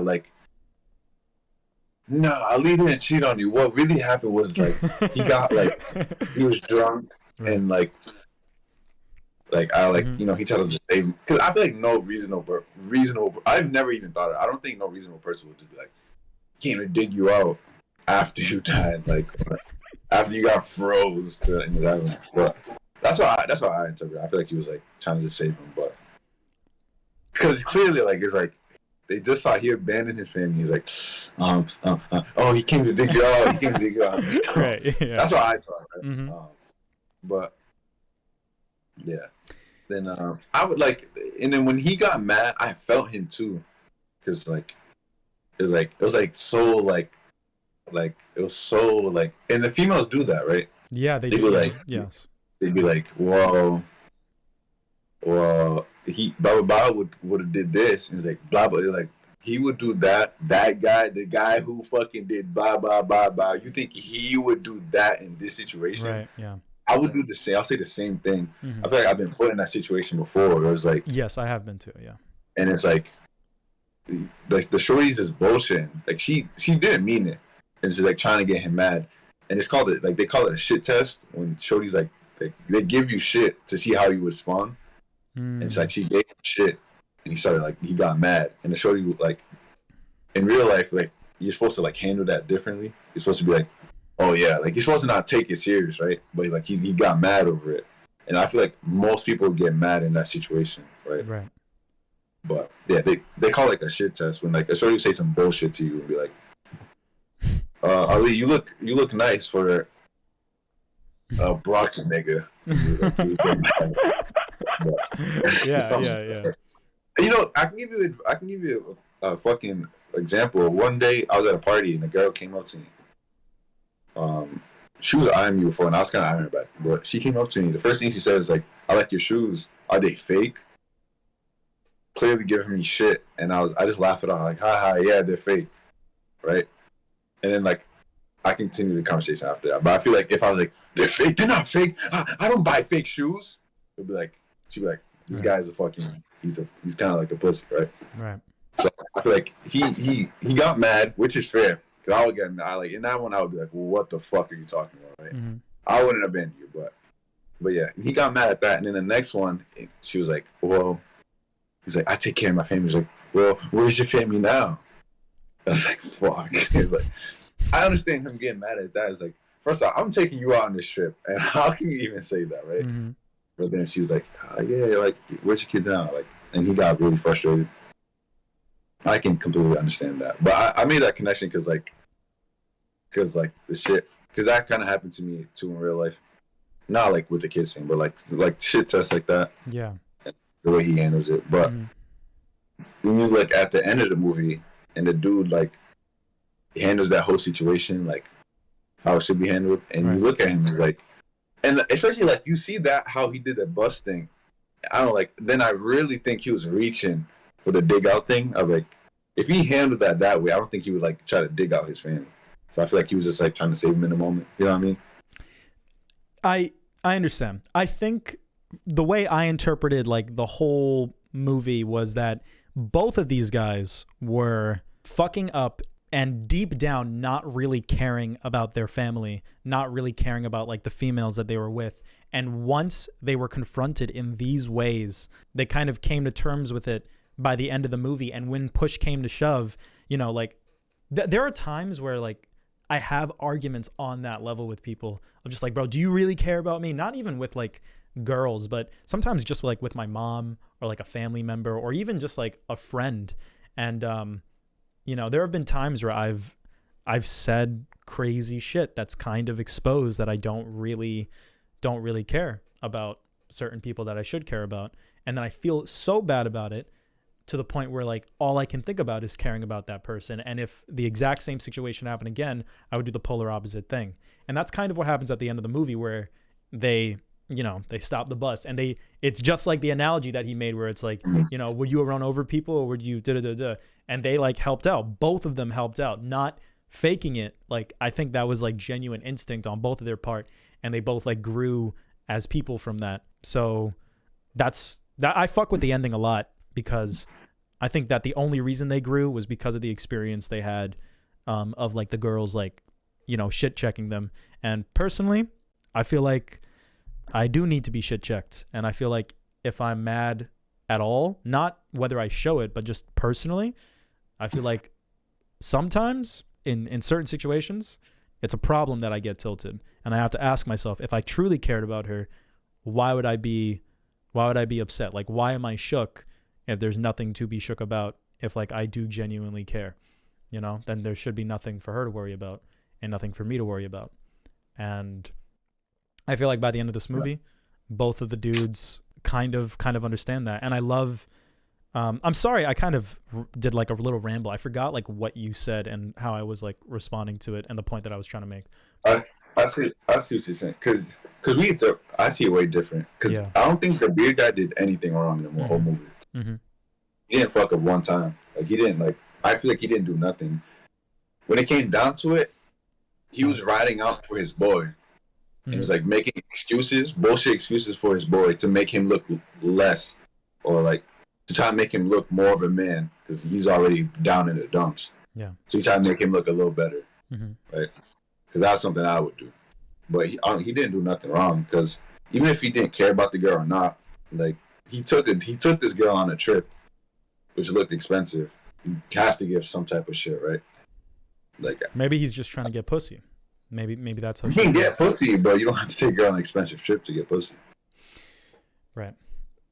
So I feel like if he like really gave no shits about this girl, he wouldn't. I would never take a girl out anywhere out of Brockton if I didn't care. You know what I mean? So the way I see it is like he took the girl on a trip. He kind of cares, and like even though the girl said blah blah blah about the brother.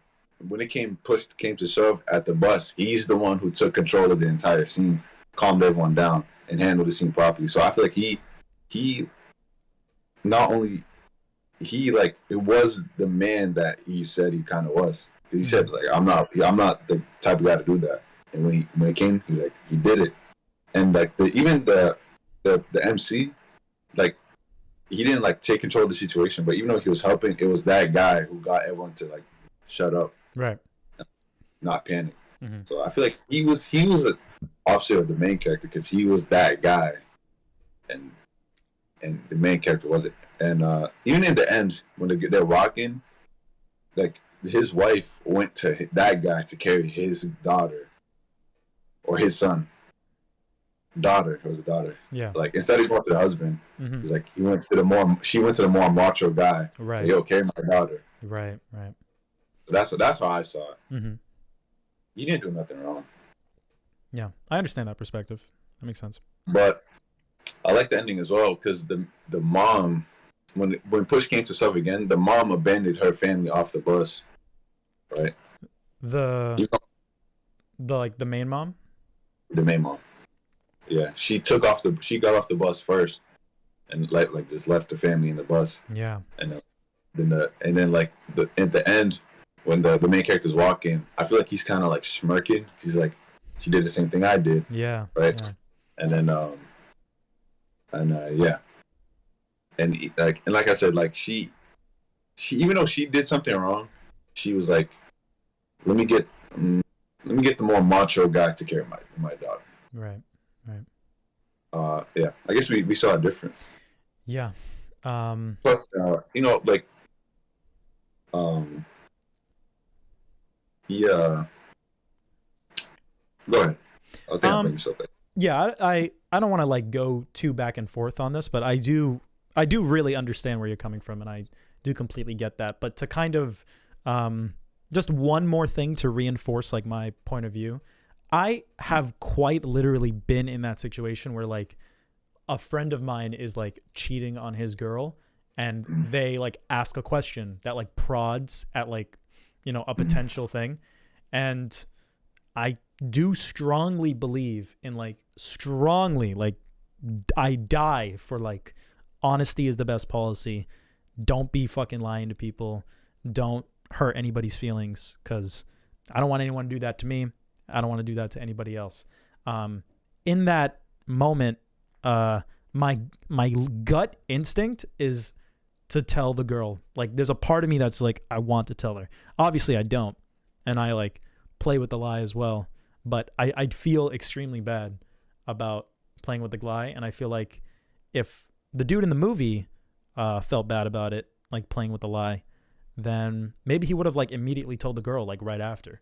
I don't remember if their conversation like dived deep into like the logistics of like the avalanche thing like after the fact, but I feel like he really believed like everything that he was saying about like the human The instinct. digging out thing. Yeah. Nah, yeah, I believe that. But at the same time, even the way he was like acting, because he's like, yo,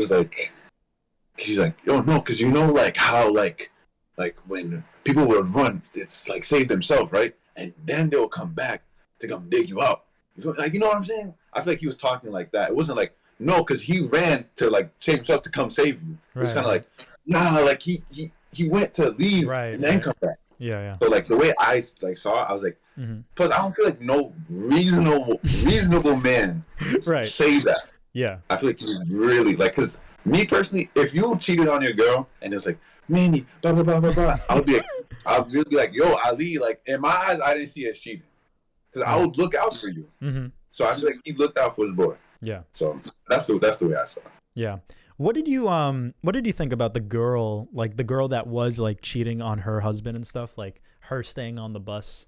Like I felt like that represented, I feel like that had like a lot of meaning behind it. Yeah, it's like I see it as like she's not taking the secure route, like the safest route down the hill. She's like, it's like her like, instead of like finding a secure man and being in one relationship, she's just taking like the dangerous road or. Yeah, the way go ahead. No, you can go ahead.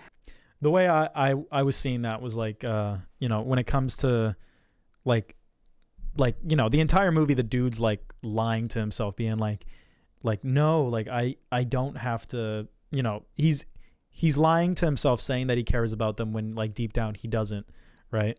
And like there's the possibility that the girl who's like fucking all these other men and has a husband at home, and she's like, oh, we're just in an open relationship, he fucks people too, it's whatever, and the girl's like, don't you care? And he's like, I do care, but I have this too.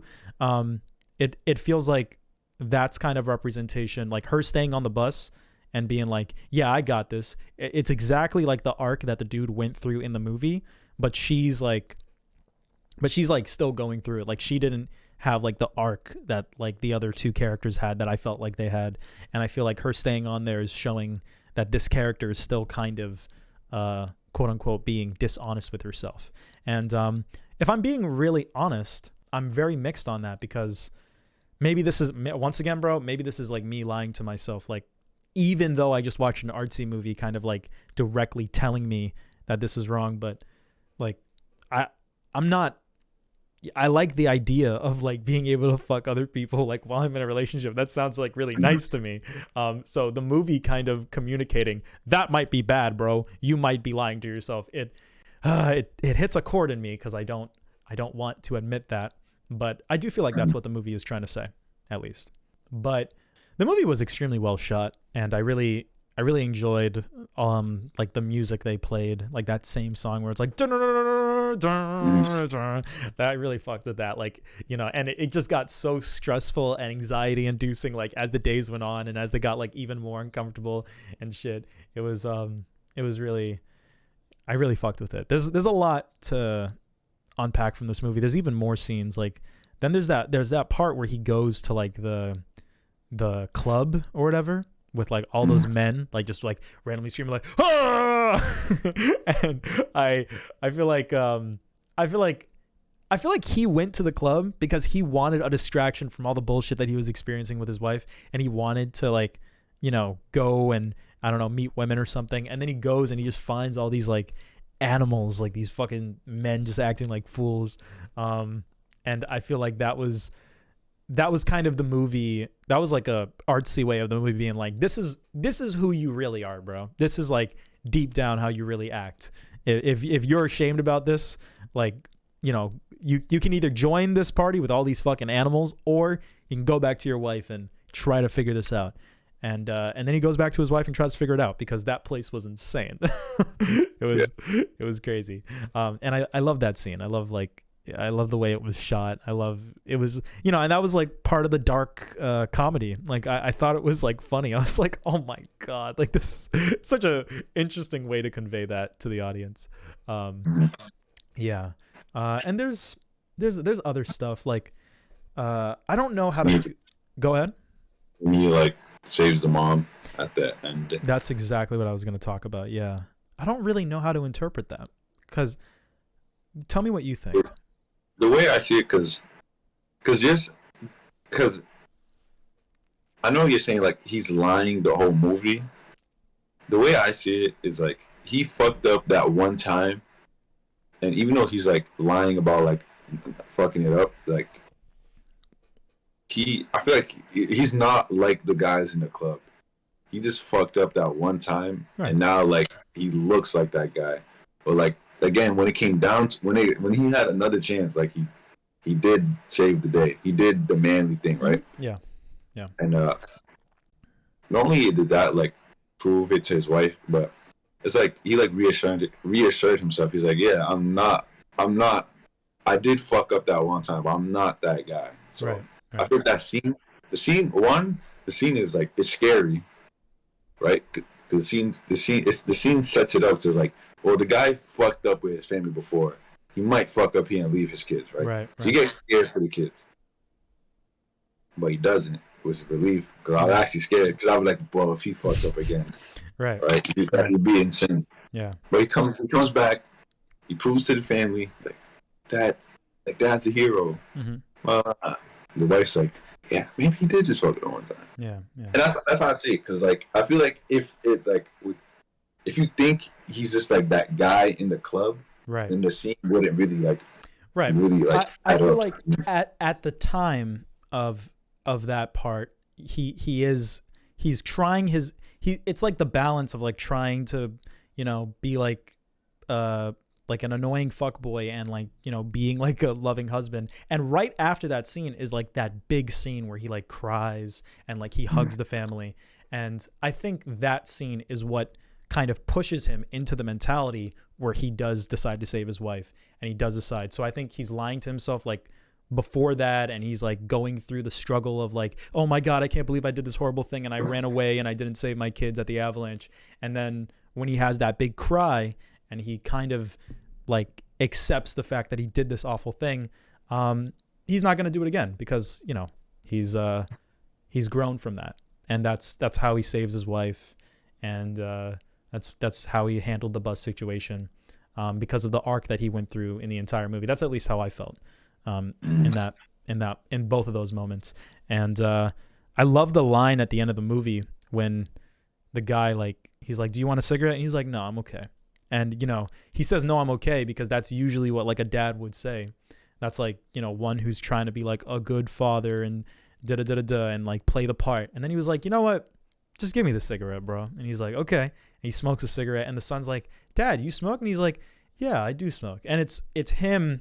It's such a fire ending line because it's not good for their parents to smoke in front of their kids and like possibly set a bad example, but he's being honest. He's like, yeah, I'm not perfect, I'm not gonna lie to you though, like this is who I am, I do smoke, son. And he says it with confidence. He's like, yes, I do. And because he's happy that he's like honest with himself by the end of the story. And I love that. I also love that like him and his wife are not like walking side by side because they're not on good terms. He's happy, but they're not like it's not a-okay. And I love that. I really fuck with that ending. Yeah. I know he's happy because I feel like because the wife did like the same thing with the bus. Yeah. Oh yeah. Yeah. Because she's like, well, she did the same thing I did, but she's not gonna go through the same arc because like he's not a man, right?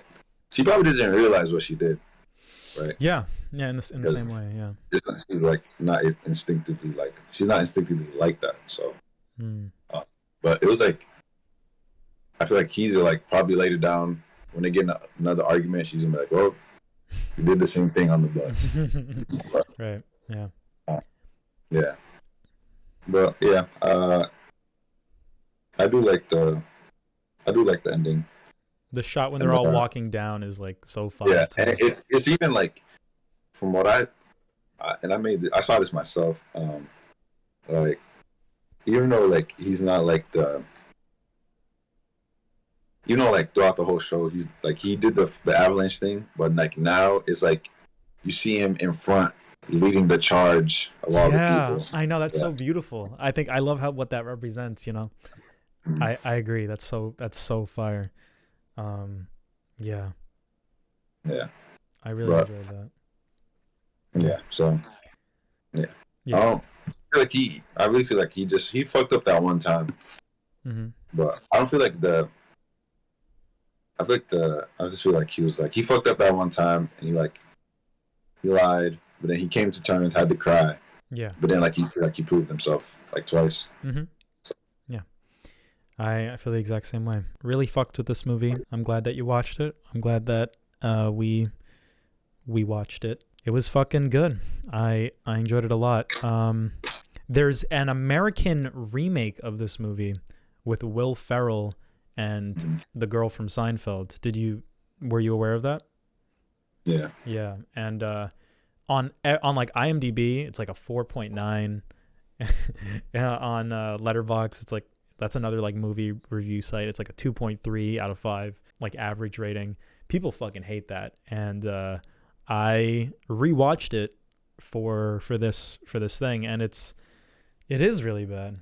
The dude, the Game of Thrones man, he's in the movie, but he's not playing the same character that he was playing before. He's just like in the movie as like a security specialist. I don't really know if I want to get into like the nitty gritty, but there's some like weird changes they make. Like when she's like, help, like, you know, on the hill, she goes, when she's like, help on the hill, Will Ferrell like goes up and she like puts her skis down and she's like, you're going, she basically pretends to be in trouble so that Will Ferrell can have a moment. Yeah, so he can have a moment. And that like really confused me as to whether that's what happened in the original, but I don't think it is. And I think that's a reason why people were upset, because that's stupid compared to what happens in like the original one.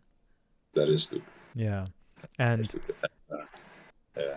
And every scene was like executed worse. Like jokes were like the jokes were like more jokey. It wasn't like dark humor, like, oh my God, this is so fucked up kind of funny. And the way they did the avalanche thing was so bad, because Will Ferrell, he does the same thing where he grabs his phone and he like runs away from the table, right? But the kids are on the other side of the table and it's just him on like one side. So it's the kids, boom, boom, and the mom in the center, and then it's him on the other side. So like, what the fuck was he gonna do? Jump over the table and like cover his family? I mean, like, I guess maybe that's like what you should do, but it's like so much more reasonable, at least kinda, for him to walk away, because like, all right, you got this. Like, you're standing right there. You got the kids. What he's gonna do? Grab them over the table? Because the way the table was constructed in like the original one, it like wasn't this long table. It wasn't like there was hard to like get in between the seats. You know, it's easier to kind of rationalize that maybe he could have done something to like help his family more. In like the original, but in this one they like fucked up like the most important part of the movie, and it's really weird. There's a lot of like other weird things, like the ending, the bus ending is like not in the movie. It doesn't have like a bus ending. The way they do the ending is like a piece of snow falls from like the ceiling, and then they all like back up from the snow like instinctually. So like the husband and the wife are there, and they didn't try to save each other. They like both backed up like individually. So that's kind of how the movie communicates, like, haha, I guess it really is just instinct at the end of the day. But it's like, it's so much cooler in the original one, because it shows like the shame that the mom might feel for like what she just did, and how she just did like what the dude was doing the entire movie. And like how the dude kind of bounced back, you know, it didn't have any of that. So it's the remake's bad, but I just thought that was worthy of mention. Yeah. But I don't even know why they try to remake it. It's not like a remakeable movie. You know they're remaking Parasite? I don't know why. I hate America. It's so fucking annoying, man. Why? Why would you remake Parasite? I don't know.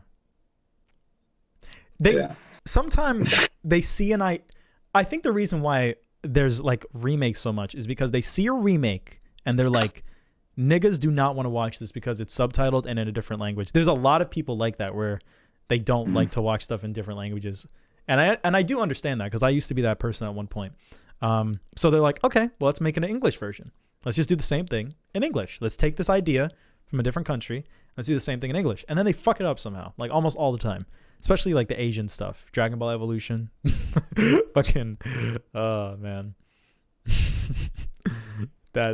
What an interesting movie. But yeah, bottom line. There's one more scene I wanted to talk about. Oh, please. Yeah, I see the Parasite thing. But, yeah. The scene where the dude's crying in front of the family and the mom is just like looking at him crazy. Like, it's like the mom got the ick. You know what I mean? The ick. You know what that is? No. Yeah. No, what's that? It's like a female will see a guy they're starting to know or they already know do like one thing. Like they do like one thing and they're like the show's just like ugh. You know what I mean? So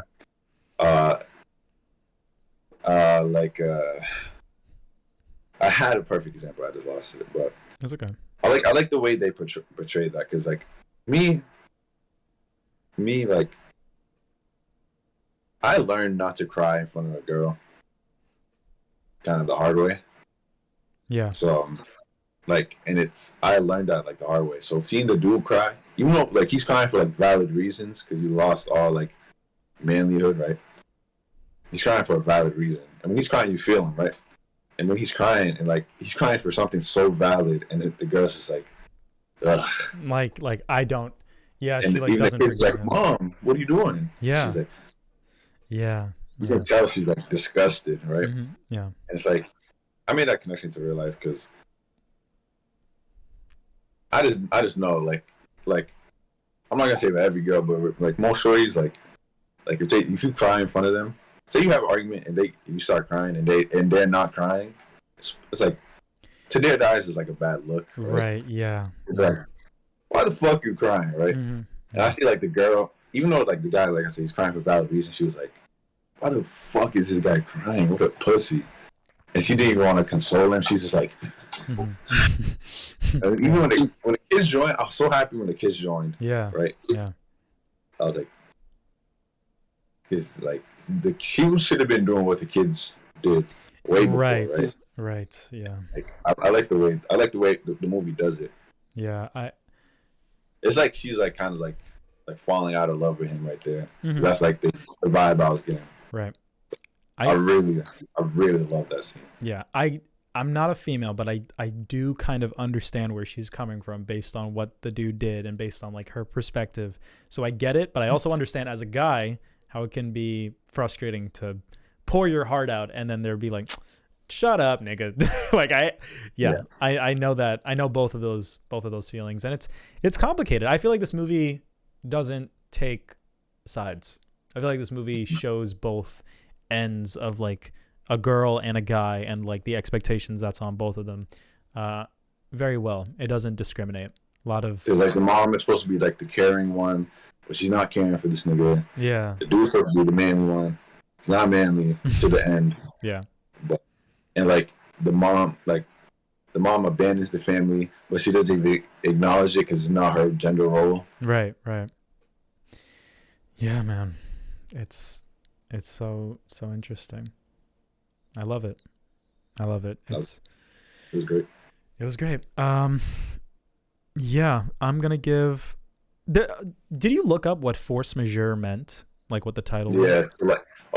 I'm surprised you didn't bring it up. It means like a superior it's like a superior force can make you opt out of a contract.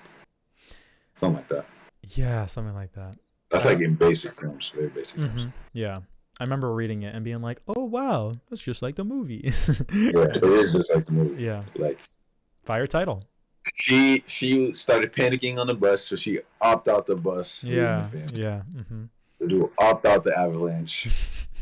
Right. Yeah. I love it. I really do. I don't know what rating I want to give it. Actually no. I do know. Who knows? Maybe it'll change. But for now, Force Majeure is a 9 out of 10 for me. That's what I'm going to give it. Give it an 8. Cool. All right. Thank you for watching it. I think that is the most try-hard thing we've ever watched, I think. So I'm really glad that we gave that one a chance, because that one was really cool. We're growing up, Manny. We're watching the big boy stuff now. Fucking yeah. So next episode, you got something you want to recommend? Yeah, but before that, go ahead. Okay, go ahead. I was gonna say the anime I'm probably gonna watch for summer. So. Oh yeah. Overlord 4, not watching. God, I haven't seen Overlord. That was a part-timer. I have to. Classroom of the Elite. I have to. Couple of Kakus is still going. Yeah. Dr. Stone is coming out with special. Nice. Dr. Stone ended recently. The manga? Yeah, the manga. Yeah, it did. Summertime Render, the show from last season, is still going. I'm probably gonna watch it. Okay. I gotta catch up. I'm probably gonna watch it. Rent a Girlfriend season 2. I'm not watching. To save it. What was it? To save the girl in the dungeon. That show. Yeah. I'm gonna watch it. I watched all of the seasons. Okay. It's not as bad as it sounds. Okay. Gotcha. It's not good either. Right. Yeah, I'm trying to pull it up right now on my phone to see your list, but keep going. Yeah. And The Maiden Abyss. Yes. Yeah. I wonder how that's going to work. I wonder if it's going to be on like Crunchyroll or Amazon. I don't think it's going to be on Crunchyroll. Well, if it's on Amazon, I don't know if it's going to come out weekly or not. We'll see. Yeah. And for now, that's it. But there's probably going to be like a sleeper. Yeah, amongst this season. Those are like the big ones.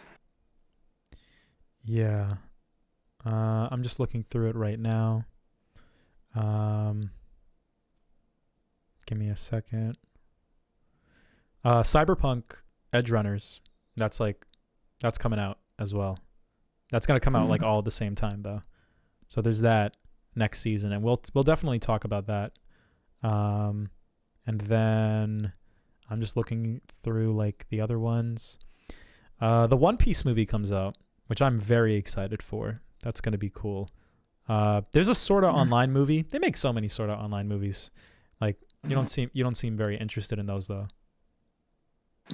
No. Fucking the Dragon Ball movie. Yeah, the Dragon Ball movie. That's gonna be cool. I'm excited to talk about that.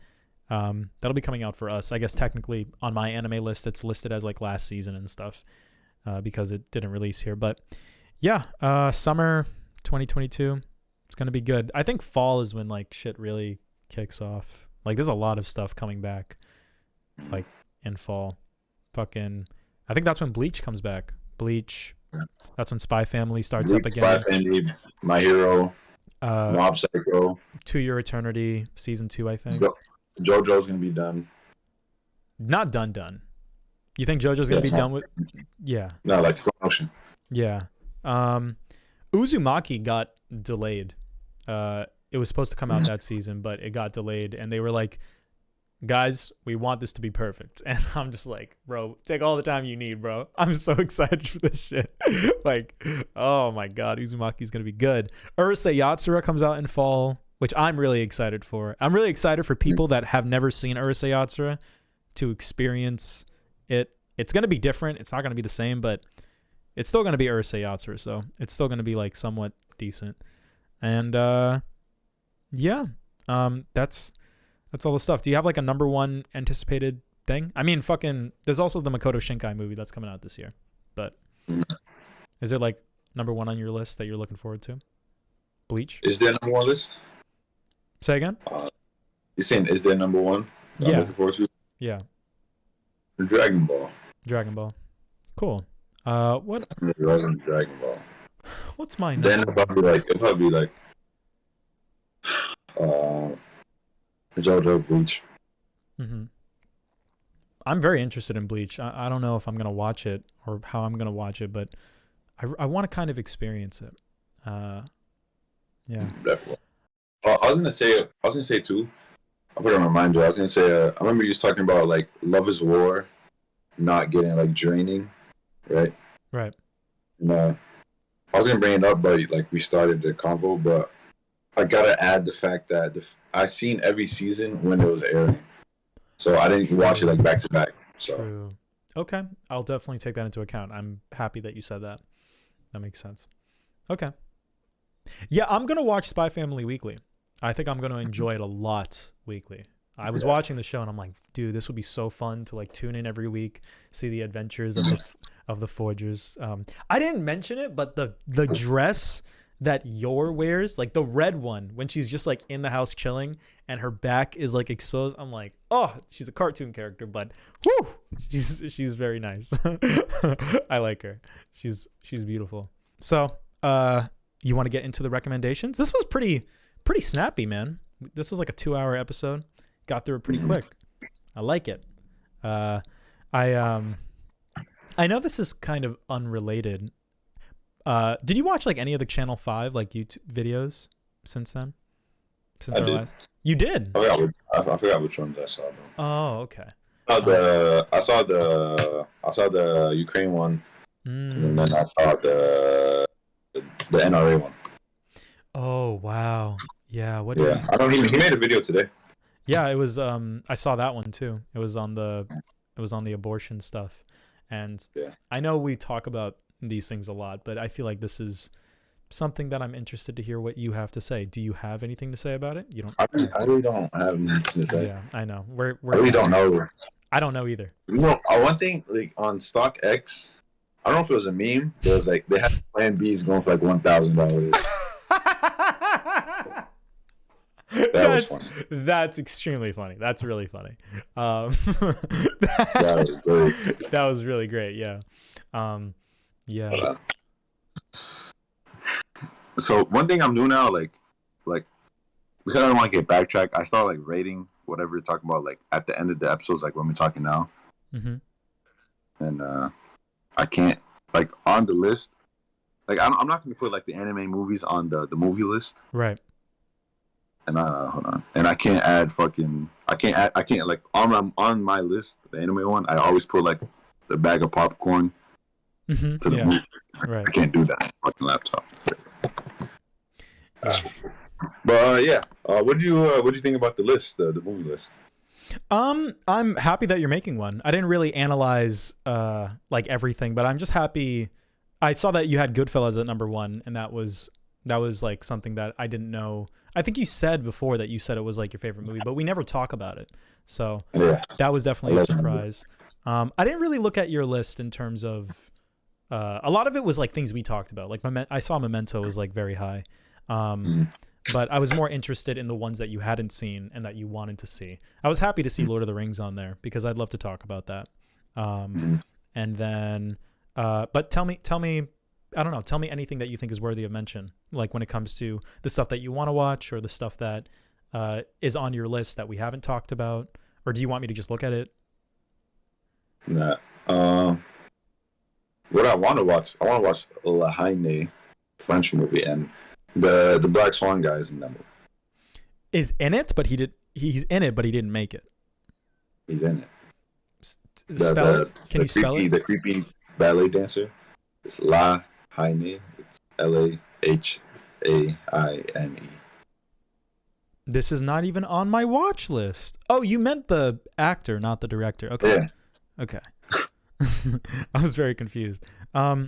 Okay. I've never heard of this movie. Usually what I do is like if I ever hear about anything, even like very passively, I'll just add it to my watch list. And I have like 2,000 movies on my watch list. So usually like when someone brings something up, I'm like, "Oh, it's on my watch list already." Okay. So I must have heard about it before. So like I'll check it out.